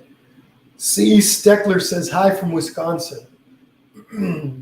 It's cold out, so it's a good day to stay in paint. Well, awesome. Awesome. Hope you're enjoying it. Looks like you're on YouTube. Cool. I don't get the YouTube comments on my Facebook, I'm on Facebook right now. Let me see if I get them on my dashboard still. Back in the day, I used to get them on my dashboard. Let's see. Comments. Yep. The one person painting live on YouTube right now. Awesome. Welcome to you. Sorry, I didn't mean to ignore you or anything like that. Looks like you made the comment a little while ago. Okay. So there's our bird. Now, Again, we assess. Let's make an assessment. Let's go through and kind of take stock of everything. We're just kind of looking at all the different components. I'm coming over to the side. This needs to come out a little further. Okay, I'm noticing that this sticks out a little bit more, makes my bird look a little bit more robust, maybe a little bit more, maybe meaner, okay, by bringing this part out a little bit, okay? So that's one thing that I'm noticing right off. Then this part right here, which is about here, is a little bit higher up on this bird than it is over here. Those aren't super crucial, and I could leave the bird as is, and it'll work just fine. But if I want to make those adjustments, which I think will make my bird look a little bit more, what's the word that I'm looking for? Hostile, maybe. Ooh, good word, I think. Okay, so I'm going to go ahead and do that. I'm going to bring it up a little bit. Okay, this, and then I'm going to bring this out a bit more.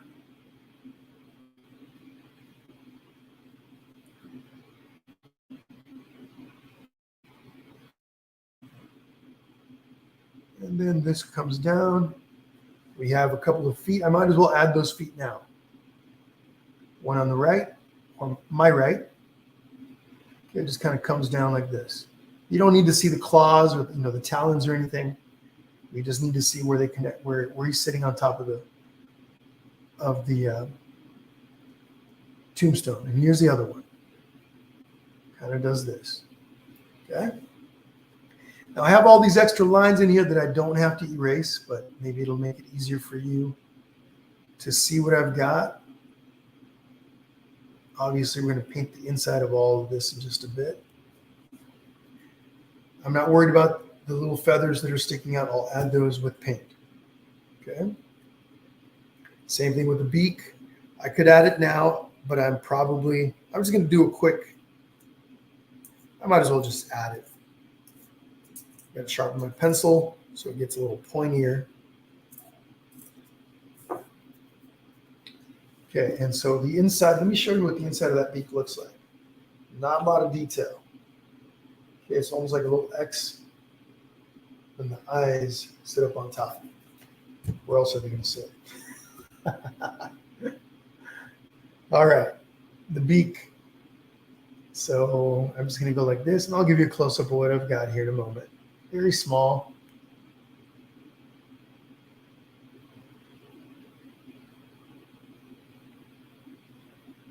Of course, once I add the paint, this will change. Let me make just erasing the edges a bit. Of course, I'm going to have an eye that sits here and an eye that sits over there. Okay, look at that. Those of you that are on Facebook and YouTube and on my Finding Your Brushstroke, Painting with Jesse, Finding Your Brushstroke, or on YouTube, you can erase. I mean, you can pause the video, pause the session. Okay. All right. So I'm going to go ahead and draw this bird up here too before I start painting this guy. We have this little guy over here too. Okay. I'm actually going to go to him first, and I'll give you a close up. So he's got a head. We're going to start with the head, kind of like what we did on the first bird. We start with just the main body parts. Here's the bottom part of the bird. Actually, yeah, I want him sitting on the edge there. This one's sitting on top. This one's sitting over on the edge. Just rough sketch, quick rough sketch, nothing fancy. So, his beak is open. He's cawing.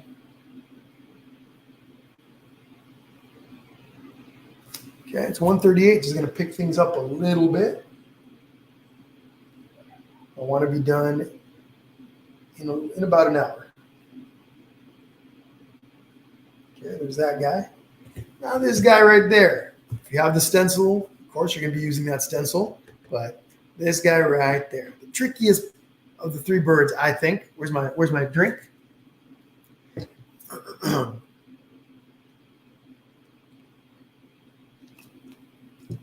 Trickiest of the three because it's got all these little elements like the edges on the feathers.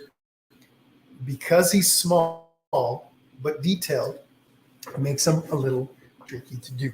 Okay, and I'm gonna turn the canvas a little bit towards you now, more towards you, and I'm going to try and give you a slightly better angle. And I'm going to bring this bird a little over to my left a bit. Okay, it makes it easier for me to draw him. I'm going to bring him over a little bit more than what he is over here in relation to the original bird, the big bird in the center.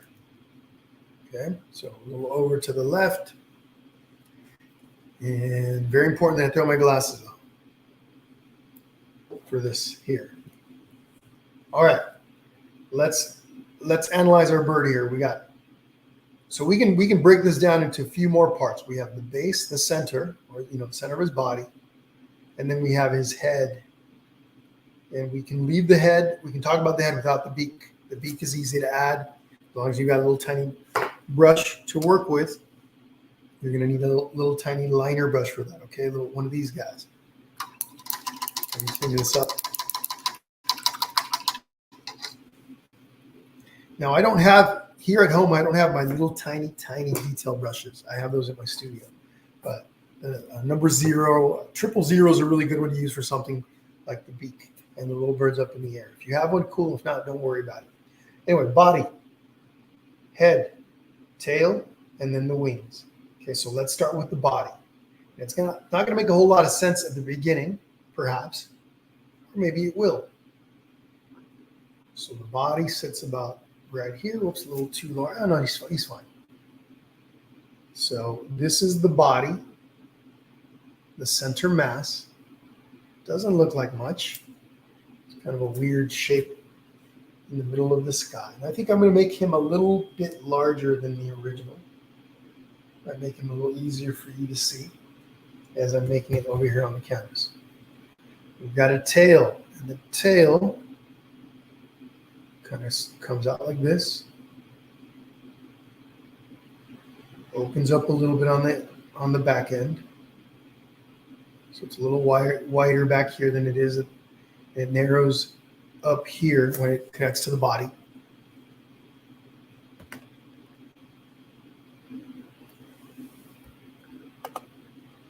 Okay, I want to make sure my internet's still good. Okay, good.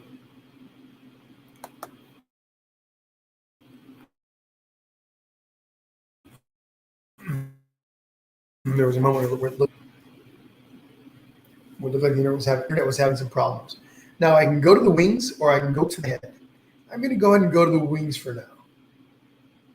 The order doesn't really matter too much. Okay, so this wing, and I'm going to create the wing without much of the detail. Just the basics of the wing. Comes out.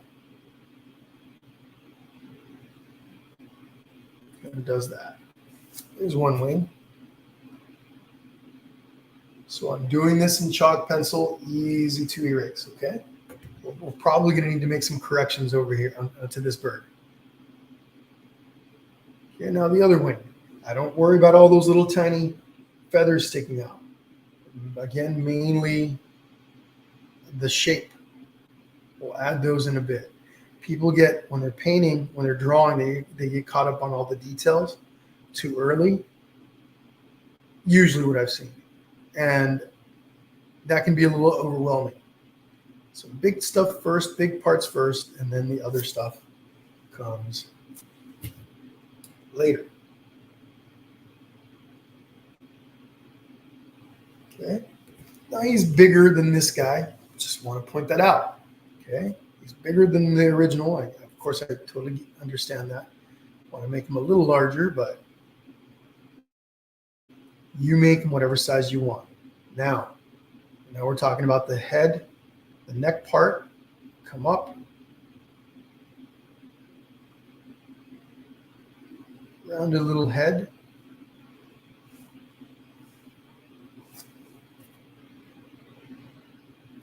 A little bit at a time, a little bit at a time. Then we can add the beak. Okay.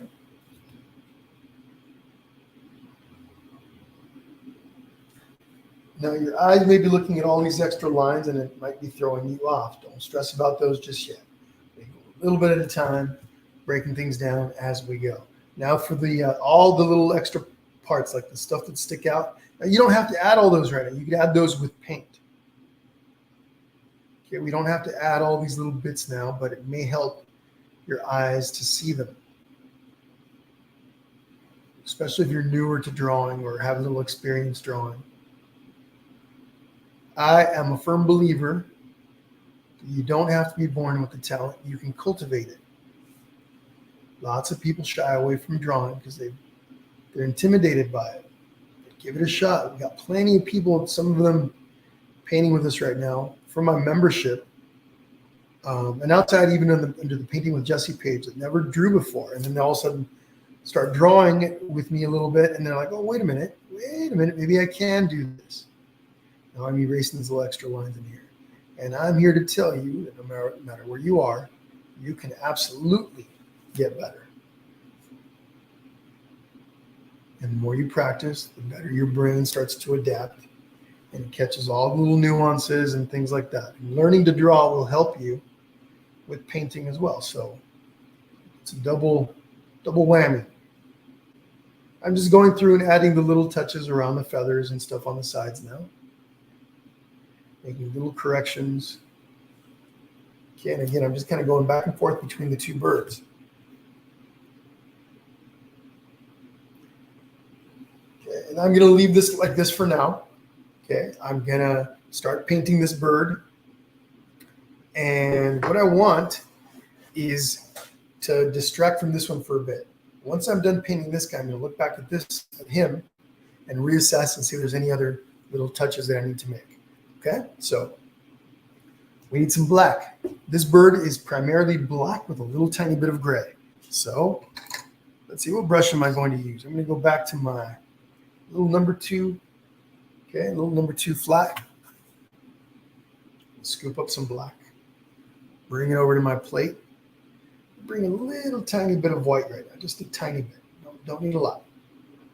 And in this case, whoops, I'm having a hard time grabbing it. It's starting to dry up on me a little. So again, a little bit here to the side. I'm going to mix it in. Okay, there's a little bit of water in my brush, but I'm going to add a bit more just to make it a little easier to work with. And I'm going to paint my entire bird, except for the beak, in this color. The beak and the eyes.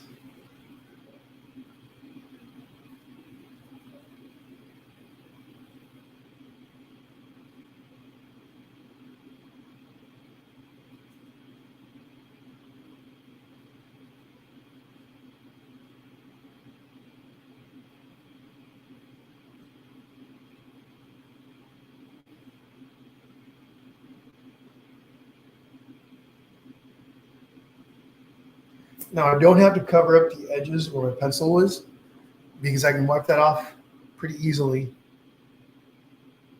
once I'm done with the painting. So if that's too wide, if I go all the way to the edges, it might make my bird a little bit too wide. I'm going to paint right over those eyes, actually. I try to paint around them. It's going to be a little bit of a pain in the butt. We don't need them. We can add them with the paint later.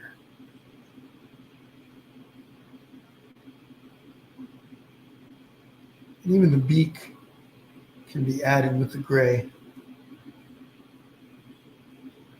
All right. Okay, now I'm going to grab just black. Same brush, don't need to clean it. I'm going to add just black, and I'm just going to streak it in here. This little bit of just black over the slightly gray that we painted a moment ago gives us a little bit of depth, just a touch.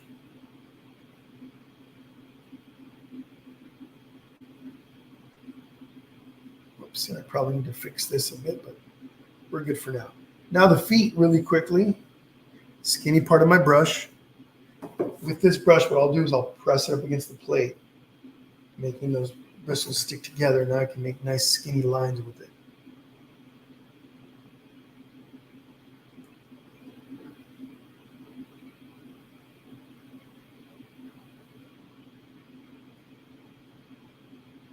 Okay, there we go. Now I'm going to go ahead and take a moment, same brush, same, I press it up against the plate, make everything nice and skinny. going to go like this. Those little feathers that are sticking out on the edges of the bird. Okay, maybe like this.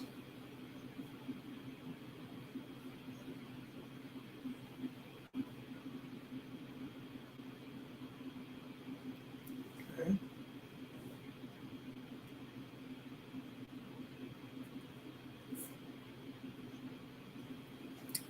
Then over here on the sides, just touching the edges a bit, giving my bird a bit of a frazzled look. Okay. You know what? I'm going to go and should I? No. I'm going to leave this. Okay. Now I can take a look at my other bird and go, okay, what do I think of that bird? Is it what I want? And I think it is. I think he works. So in this case, black primarily, a little bit of white. I want it really, really dark, maybe slightly off white. Off black. Okay. Water. I'm still working with this little number 2 flat, but in a bit I'm going to switch over to one of my small liner brushes. Okay, so just coming through here carefully now. I'm going to avoid my edges, my outline a little bit. If I go right up to my outline, it may make the bird a little too thick, too big.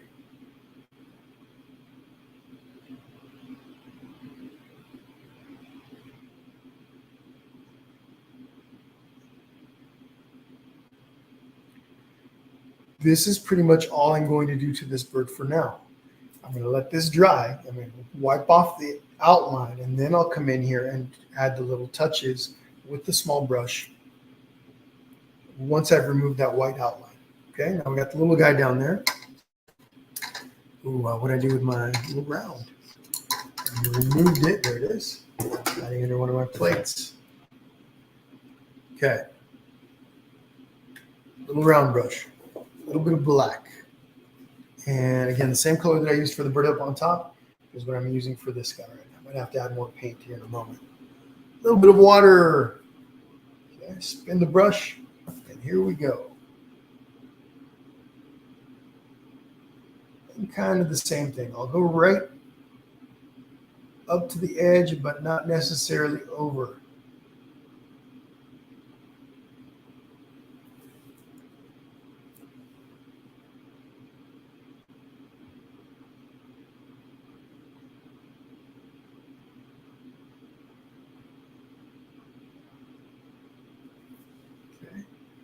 Switching to my little tiny brush, my smallest brush, the one that I was using for the one you've been seeing me use. And I'm going to give it a little upper and lower beak, mouth open. Oh, that's a little too wide. Got a little too exuberant with that beak. Take a little tiny bit of water on this. You can also use a Q-tip for this. Q-tip gives you a little more control. I'm just going to wipe off that beak gently. So here's what I've got.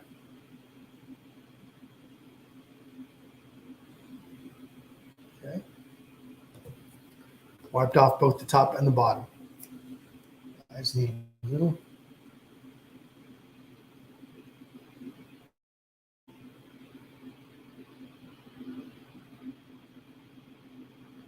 There we go. Hold on, let me take a look closer. I'm gonna have to do this. I'm gonna have to do this like this, holding it in front of me. Trying to do that on the canvas, on the easel doesn't give me enough control from over on the side.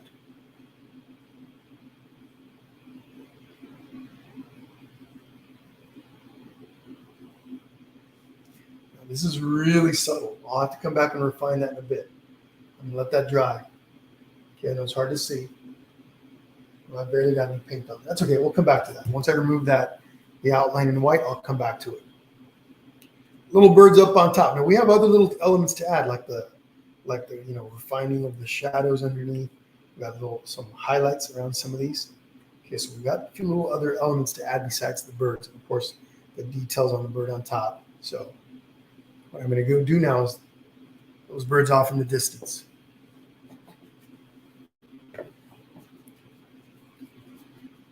Okay, a little bit of black paint. Once again, a little tiny bit of white in there. These birds are off in the distance, so they're a little bit washed out.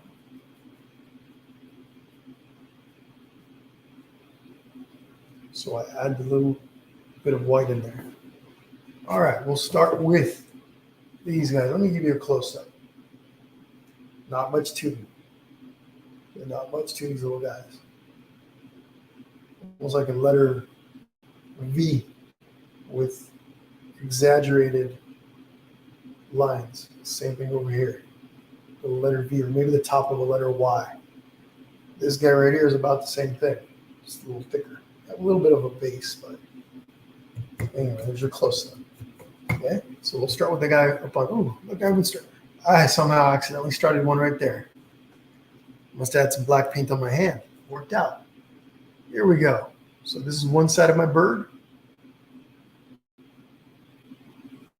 Okay, other side. One little side is longer than the other, giving my bird direction. Okay. All right. Hey, Rachel, sounds good. Absolutely. You can find the video in the membership, okay? You don't have to come to the Painting with Jesse page, but you can if you want. I'm actually broadcasting or streaming this out to the Finding Your Brushstroke page as well. Okay, other bird. We're going to go right over here. This guy right there. Rachel, one of our really active members quite talented. Has not been painting very long, maybe a couple of years if I remember correctly. But really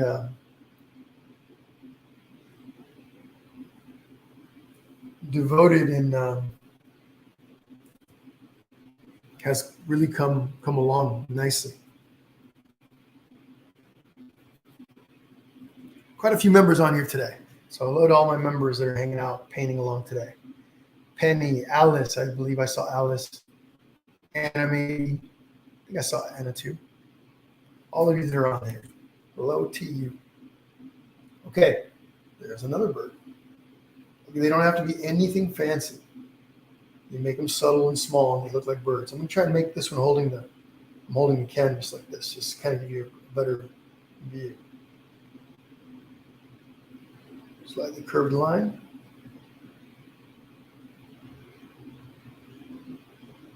Okay. They're way off in the distance. You see a lot of detail. This one has a little bit more. This one's a little bit larger. So, see, this one's going to have a little base, a little tiny touch of a base. Like you can kind of see the speck of his body. Okay, then we're going to add some to that.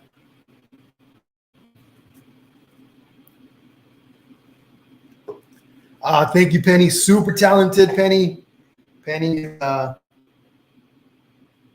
somebody who's, I think, born with a pretty awesome gift and has refined it over time, has become super awesome too.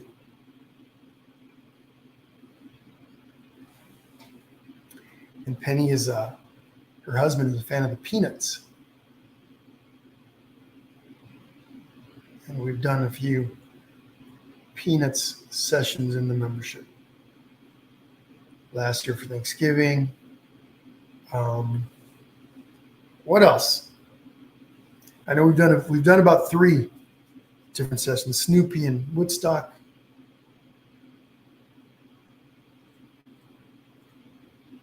Did we do Christmas? I don't remember. In the membership with the Peanuts game. Okay, this guy's kind of flying sideways a bit. Has a base. and then wings coming off. Again, nothing fancy. Okay, so let's add some details to this guy over here. I'm going to start with some gray. So white and some of this black right here. Just going to mix it up nicely. We're getting to the final touches. Ooh, I've got about 30, 40 minutes to finish, though. Okay, just making some nice gray here. Maybe a little lighter than that. Okay, and the beak.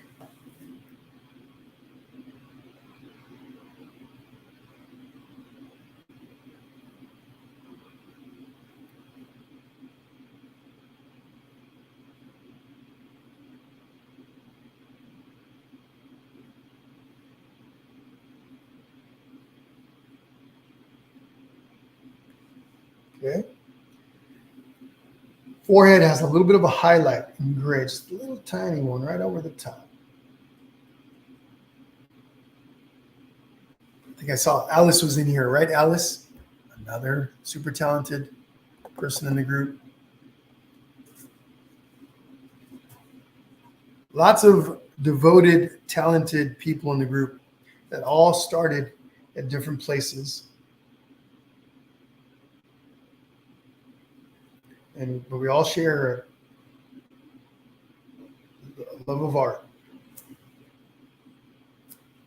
Okay, now some highlights. Our bird has a highlight that runs across the top part right here, starting about right in here. Just some highlights, real subtle, at least they are in mine. You know what I was going to do with this one? I was actually going to, this gray was all going to be, it was all going to have a green hue, greenish glow, the whole thing. But I just kind of was like, yeah, last minute I was like, no, it's going to be a little over the top maybe. But I think that would have been kind of cool. Just so many options so many things you could do with this. Okay, there's my highlight. Now for the eyes. Again, I've got to wipe this off to really get a good view of what's underneath, and then I'll make some changes to it if I need to. Okay, so if you're seeing those chalk lines, don't stress about those. I'm going to remove those in a bit. I'm going to take just white right now. A little skinny brush still. Just let me clean this up a bit. Rinse it out.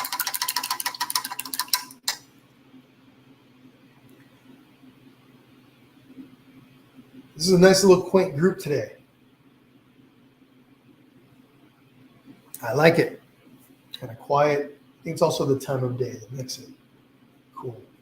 I was saying I'm gonna do some night sessions, and I plan to do those for my backyard. We'll see how that's gonna go. That's the plan right now. I'm going to do some night sessions for my backyard, and I'll be using some neon paints for those. We'll see. You don't have to use neon paints though. Don't stress if you don't care for them or don't have them. You can paint with regular acrylic paint and be just fine. Okay. Eyes. Right now they're white.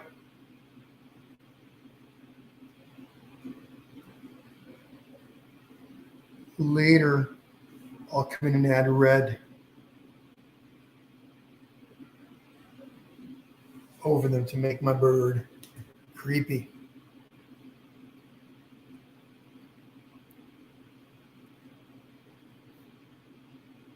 That was awesome, Rachel. That most definitely was. So in the group, we made somebody designed it was Nicole Zonke, one of the members, designed a bear, a little teddy bear. It looked like kind of like dressed like me with a painter's cap and stuff. It's actually more the newspaper boy cap that I sometimes wear during the lives. Long sleeve shirt and my apron and stuff. And she designed this really cool bear, painting of a teddy bear. And then a bunch of the members on the first anniversary of the membership back in August surprised me by making their own renditions of that Jessie Bear. So there's a whole bunch of really cool renditions of Jessie Bear, different colors, different outfits. Each artist in their own style, of course. That was so cool, super touching. Okay, before I remove any of the chalk, I'm going to go through and I'm going to let this dry completely. I don't want to touch this and have any wet paint on there, because as I wipe off the chalk, I could smear the black paint. I don't want to do that. So I'm going to start adding some of the highlights and touches and stuff to the tombstones in the background. So a bit of black and white to make some gray. Okay, so you won't know exactly if the highlight is a good color, if it's the right color, until we add it. So you mix it on your plate and go, okay, is that enough? Is that too bright? Is that too dark? Well, we won't know. So let's say we're adding here. That works for me.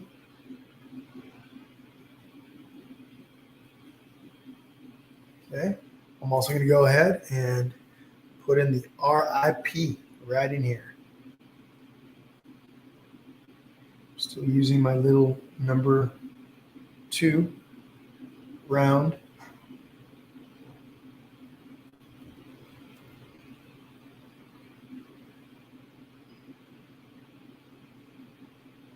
I am going to come back and touch this up.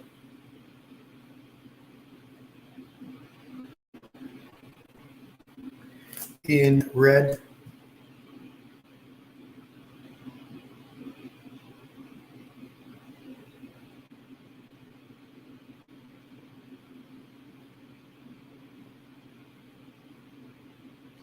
Okay.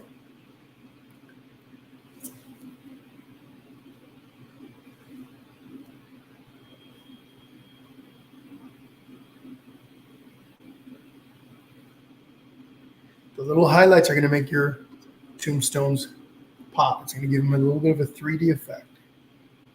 So just find little edges on the tops of them where you can add some highlights, maybe on the sides a little bit. Okay, so that's what I'm doing. Gives them a 3D effect. Little fun, easy way.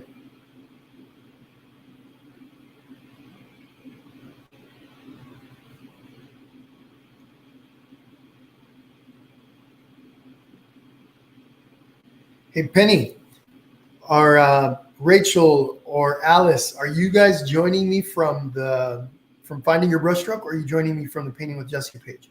I'm curious if I'm able to see all your comments in the same place, if you're joining me from different sources.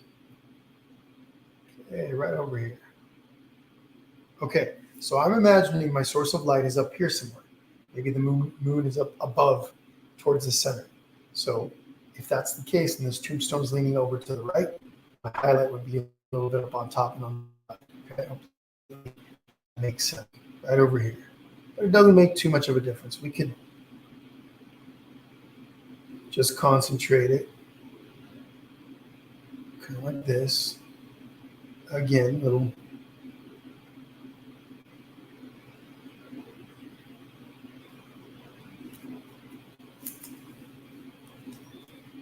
Painting with Jesse, okay. The event link, I think. Okay, gotcha. Hi, Don. What's happening, Don? Another member, another super talented member.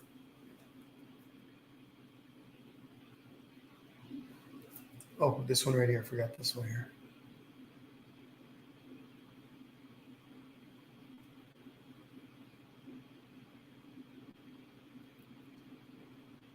Okay. All right. And then my trees. Let's give the trees a little bit of depth by adding maybe some highlights also. Like, they don't have to be perfect. I know this one's far off in the distance. You wouldn't see it as much. Okay, now let's refine some shadows. Marjorie, all right, from the Painting with Jesse page. Another member from May. Okay, so it sounds like It sounds like maybe nobody's on the Finding Your Brushstroke group. I'm just curious, and just trying to see if that was the case, if I could see the comments from both all at one spot. But Marjorie, another super talented person, she likes to draw a lot. And we do some drawing in the group, or lots of drawing. We have a drawing component, just like we did with the crows. It's almost every painting, but she likes to draw quite a bit, as do I. Okay, just taking some of the darker color and just adding. Drawing is my first love, as many of you say already. My first connection to art was drawing as a kid. Just taking a little bit of black and just adding little touches here and there. A little bit of water with that color. It's not just black, it's a mixture of black and white, so different grays. I'm just coming in and adding colors of value that's not in here yet. So when I do that, it mixes in with the lighter values. In this case, it's a darker one that I'm adding, creating more depth. And I'm just touching things up here and there. Maybe on the shadow side. If the highlight is up there, there's a shadow over on this side. So if the highlight is up towards the right, shadow's over here. Have more of a shadow on that side. Okay.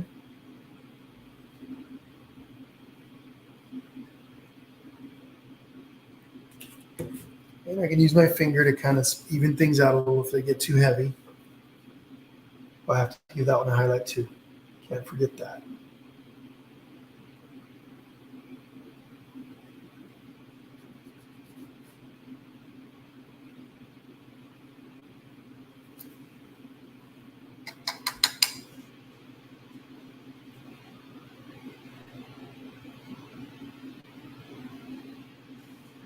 All right.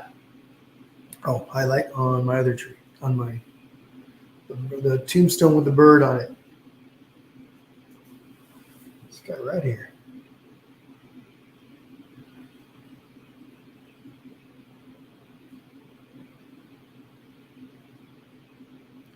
Like I need to fix that tombstone's a little crooked. Right here.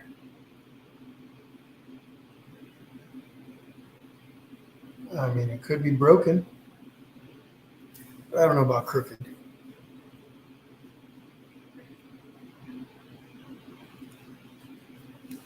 And I'm just going to continue with a little bit of the shadows. Not just shadows, or maybe, tufts of dirt, a little bit right there. Over here a little. Now I'm using lots of water in the same paint, same color that I'm using up in the front, but I'm adding water to it, quite a bit of water, so in very thin paint, so that when I come back here, it's a little bit more washed out and more subtle.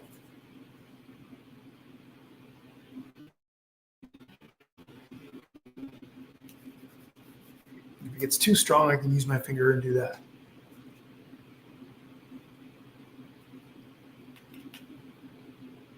Okay, you couldn't find a copy. Oh, weird. Okay. Good to know, Robin. Thank you so much. So I was under the impression that it's supposed to be on FYB also. I'm hoping I'm not wrong. But yeah, if it was, you'd be able to see it right from the main page in the group. So my apologies if that didn't happen. That's how I set it up. But maybe I didn't. Maybe I did something that I haven't, or didn't do something right. Okay. Now, lots of water in my brush, mostly water, slightly thinned out. I'm just going to go through here.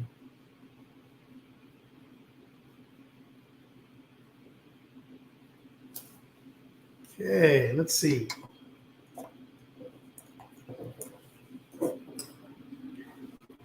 Little flat brush, a little bit of water. I'm gonna grab some of this, slightly thinned out. Don't need a lot of paint on here, just a little bit of washed out paint. I'm gonna come in here and I'm gonna add a little bit I'm biding a little bit of time to let the birds dry. Just some highlights and maybe some lowlights down in the ground here and there.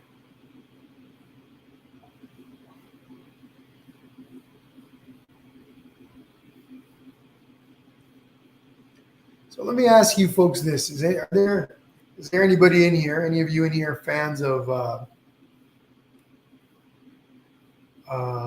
Hocus Pocus?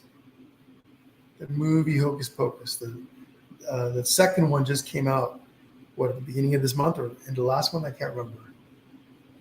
Sometime this month, I believe. So I'm just adding little highlights in here and just a light gray, a lighter gray than what's on the canvas. A little bit of water. It's not on the main feed on FYB. Okay. Okay. Thank you, Rachel. Thank you for confirming that. Farmer. A little bit of highlight, especially towards the back. If I do this right, it's going to look a little bit like maybe there's a bit of a mist rolling through. Not necessarily the look that I'm going for, but again, the lighter that background is, the more depth I get in here. Not the lighter, but if it's the right gradient, I'll get a bit of a look like there's a transitioning happening. Love the shows, says Penny. Seen both. Okay, I'm going to try to incorporate or to add a Hocus Pocus theme painting to the month. I'm already doing a lot with the 10 days, so I don't know that I'm going to get a chance to, but we'll see. Okay, we will see. All right. So for those of you that are fans, keep your eyes peeled. Just some black. Just adding a bit of black in there. Whoops, a little more. Slightly washed out.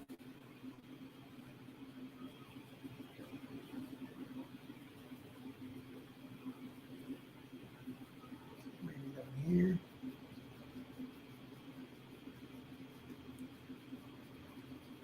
So I have a little bit of a washed out black paint that I'm adding right now, just for the deeper shadows in here. And then we're gonna clean up those birds, see where we are, and then decide where we go from here. I'm gonna ask you to please send me pictures of your stuff. Send them to me here on Messenger. I want to see your versions of this. Oh, a little bit of grass. Let's get some weeds growing in here. It's an old cemetery. So maybe like here and then.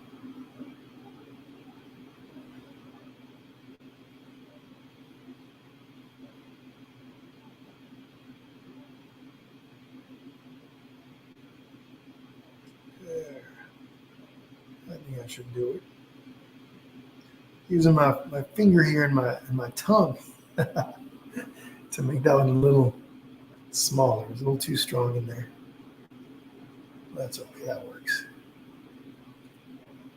All right. Let's see.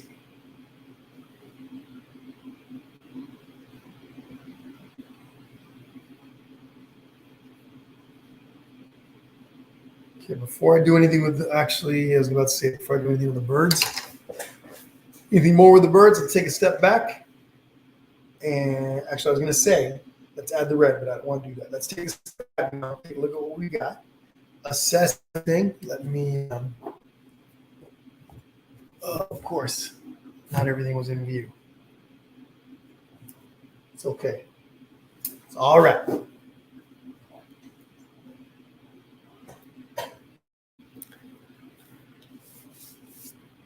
Let's clean that up.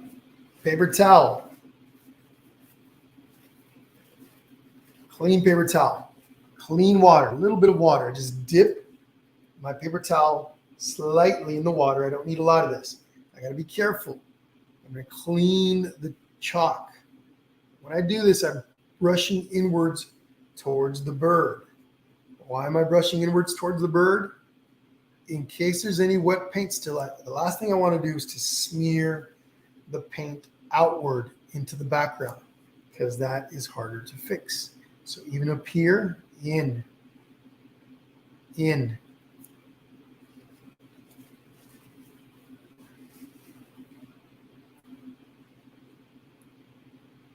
Okay, carefully, a little bit at a time.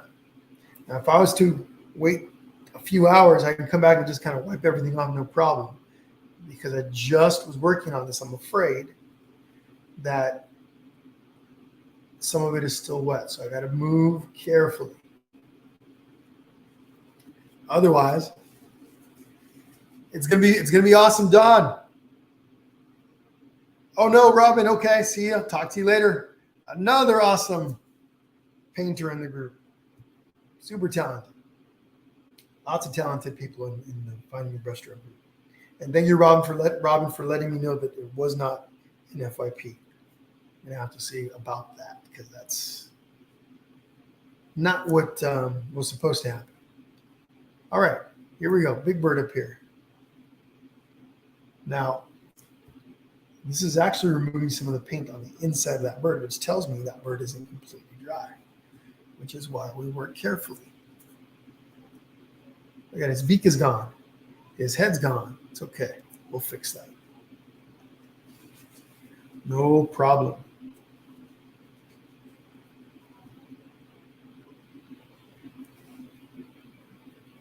And I just keep turning the paper towel to a clean spot each time that I do this. Okay, there we go. Let me fix that bird rather quickly, and then we'll add our red. We'll assess, and then we'll move on. Sign the piece, which is basically what's left.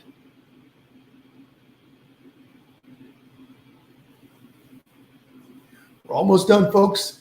Hang in there.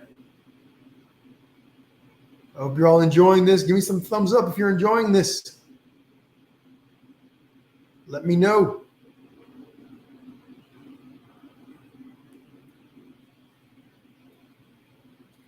And then don't forget to keep your eyes peeled. Details coming on the next sessions here pretty soon.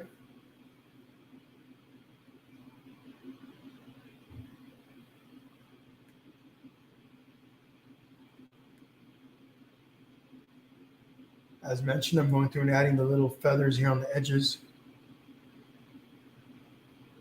Little subtle touches that make this all work. Hi, Roxanne. No worries. You got it, Alice. My pleasure. Can't wait to see what you come up with.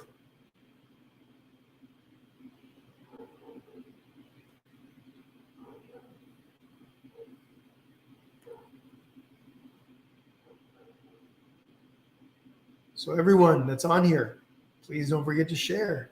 Also, you can help my page, the Painting with Jesse page, grow by sharing your paintings on your page. If you do, please, tag Painting with Jesse. If you send the picture to me via Messenger, then I can share it on the Painting with Jesse page. I gather a bunch of paintings together, and then I do one giant post where I kind of, now this crow over here is trying to look a little bit like a vulture. It's all right. Maybe he's a vulture. A vulture amongst crows. That's all right. He looks close enough to a crow. He just has really big wingspan. No, he's not bad. He still looks pretty good, I think. Still looking good. I do say so myself.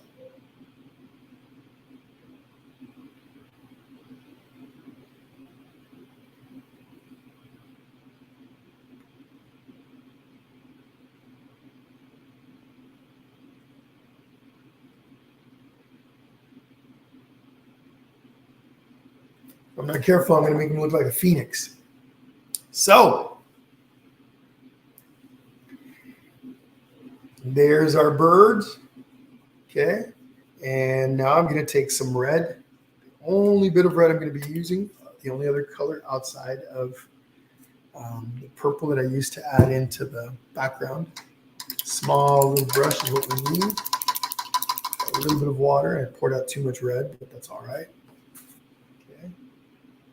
Just gonna grab this.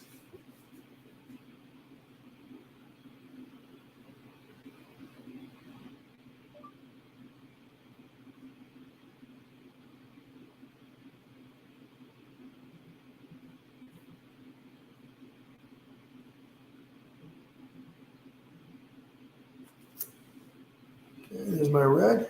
Oh, what's happening over here? The phone's acting a little crazy. There's my RIP in red. The gray base underneath makes it so it brightens up a bit. Then my red, my bird's red eyes.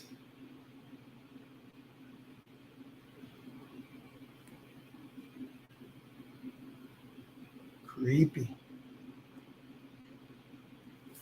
Okay. Then last thing we want to do is to sign the piece. I'll sign it with my last name as I usually do. Now, folks, some of you that have been painting with me for a bit already know I don't normally call a piece finished, even if it looks like it's done, until I come back and assess it. Usually I'll come back the next day. Okay, I'll come back the next day and look at it and then decide if I need to add anything, if I need to make any changes to it. Okay. And the reason why I don't decide right now is because as I'm sitting here painting, I tend to develop a little bit of a tunnel vision. Okay, a bit of a tunnel vision where I'll miss things. Even like the bird up there, I was struggling a little bit with it because I'm 2.5 hours in almost, a little bit fatigued perhaps. But the longer you paint, your eyesight, your brain doesn't quite pick up on the little subtleties as much anymore. So what I like to do is leave the painting alone. I'll come back to it. Could be hours later, but usually at least a day. I'll look at it again and I can go, it's easier for me to pick out any discrepancies that I want to fix. Okay. So, a little tip there perhaps for some of you that will be helpful. But you leave the painting alone for a bit, come back to it later, even though I signed it and everything, right? I can still add touches to it, make changes to it. Okay, so something to consider. But if you've enjoyed yourself today, I hope you did. If you've enjoyed yourself as I did, I hope you come back, especially if it's your first time here. If you did not paint with us today, the video is being recorded. As soon as the session's over, you'll get a chance to paint with it. Just go look for it under the live tab on the main Painting with Jesse page or on the event page here on Painting with Jesse. The event page just has more elaborate details, all the details about the session. Okay, so a little coffee there. Thank you again to everyone. Be on the lookout for those details for the next sessions that's coming up. And then please hit the like button. The more you guys hit the like button and the love button, the more Facebook is prone to share this with others. Okay. Also, if you could share my page on your Painting with Jesse or on your own Facebook pages, it again helps kind of create awareness around the page. I do these free sessions on the Painting with Jesse page at least once a month, or at least that's the original goal. I'm getting back to that this month. I'm just kind of playing catch up after all the months that I did not do anything in there. So, I feel like I'm missing something. What am I missing? Keep your eyes peeled for the next sessions, okay? All right, everyone. Thank you so much. Talk to y'all very soon. Don't forget to send me your paintings, okay? Thank you. Bye-bye.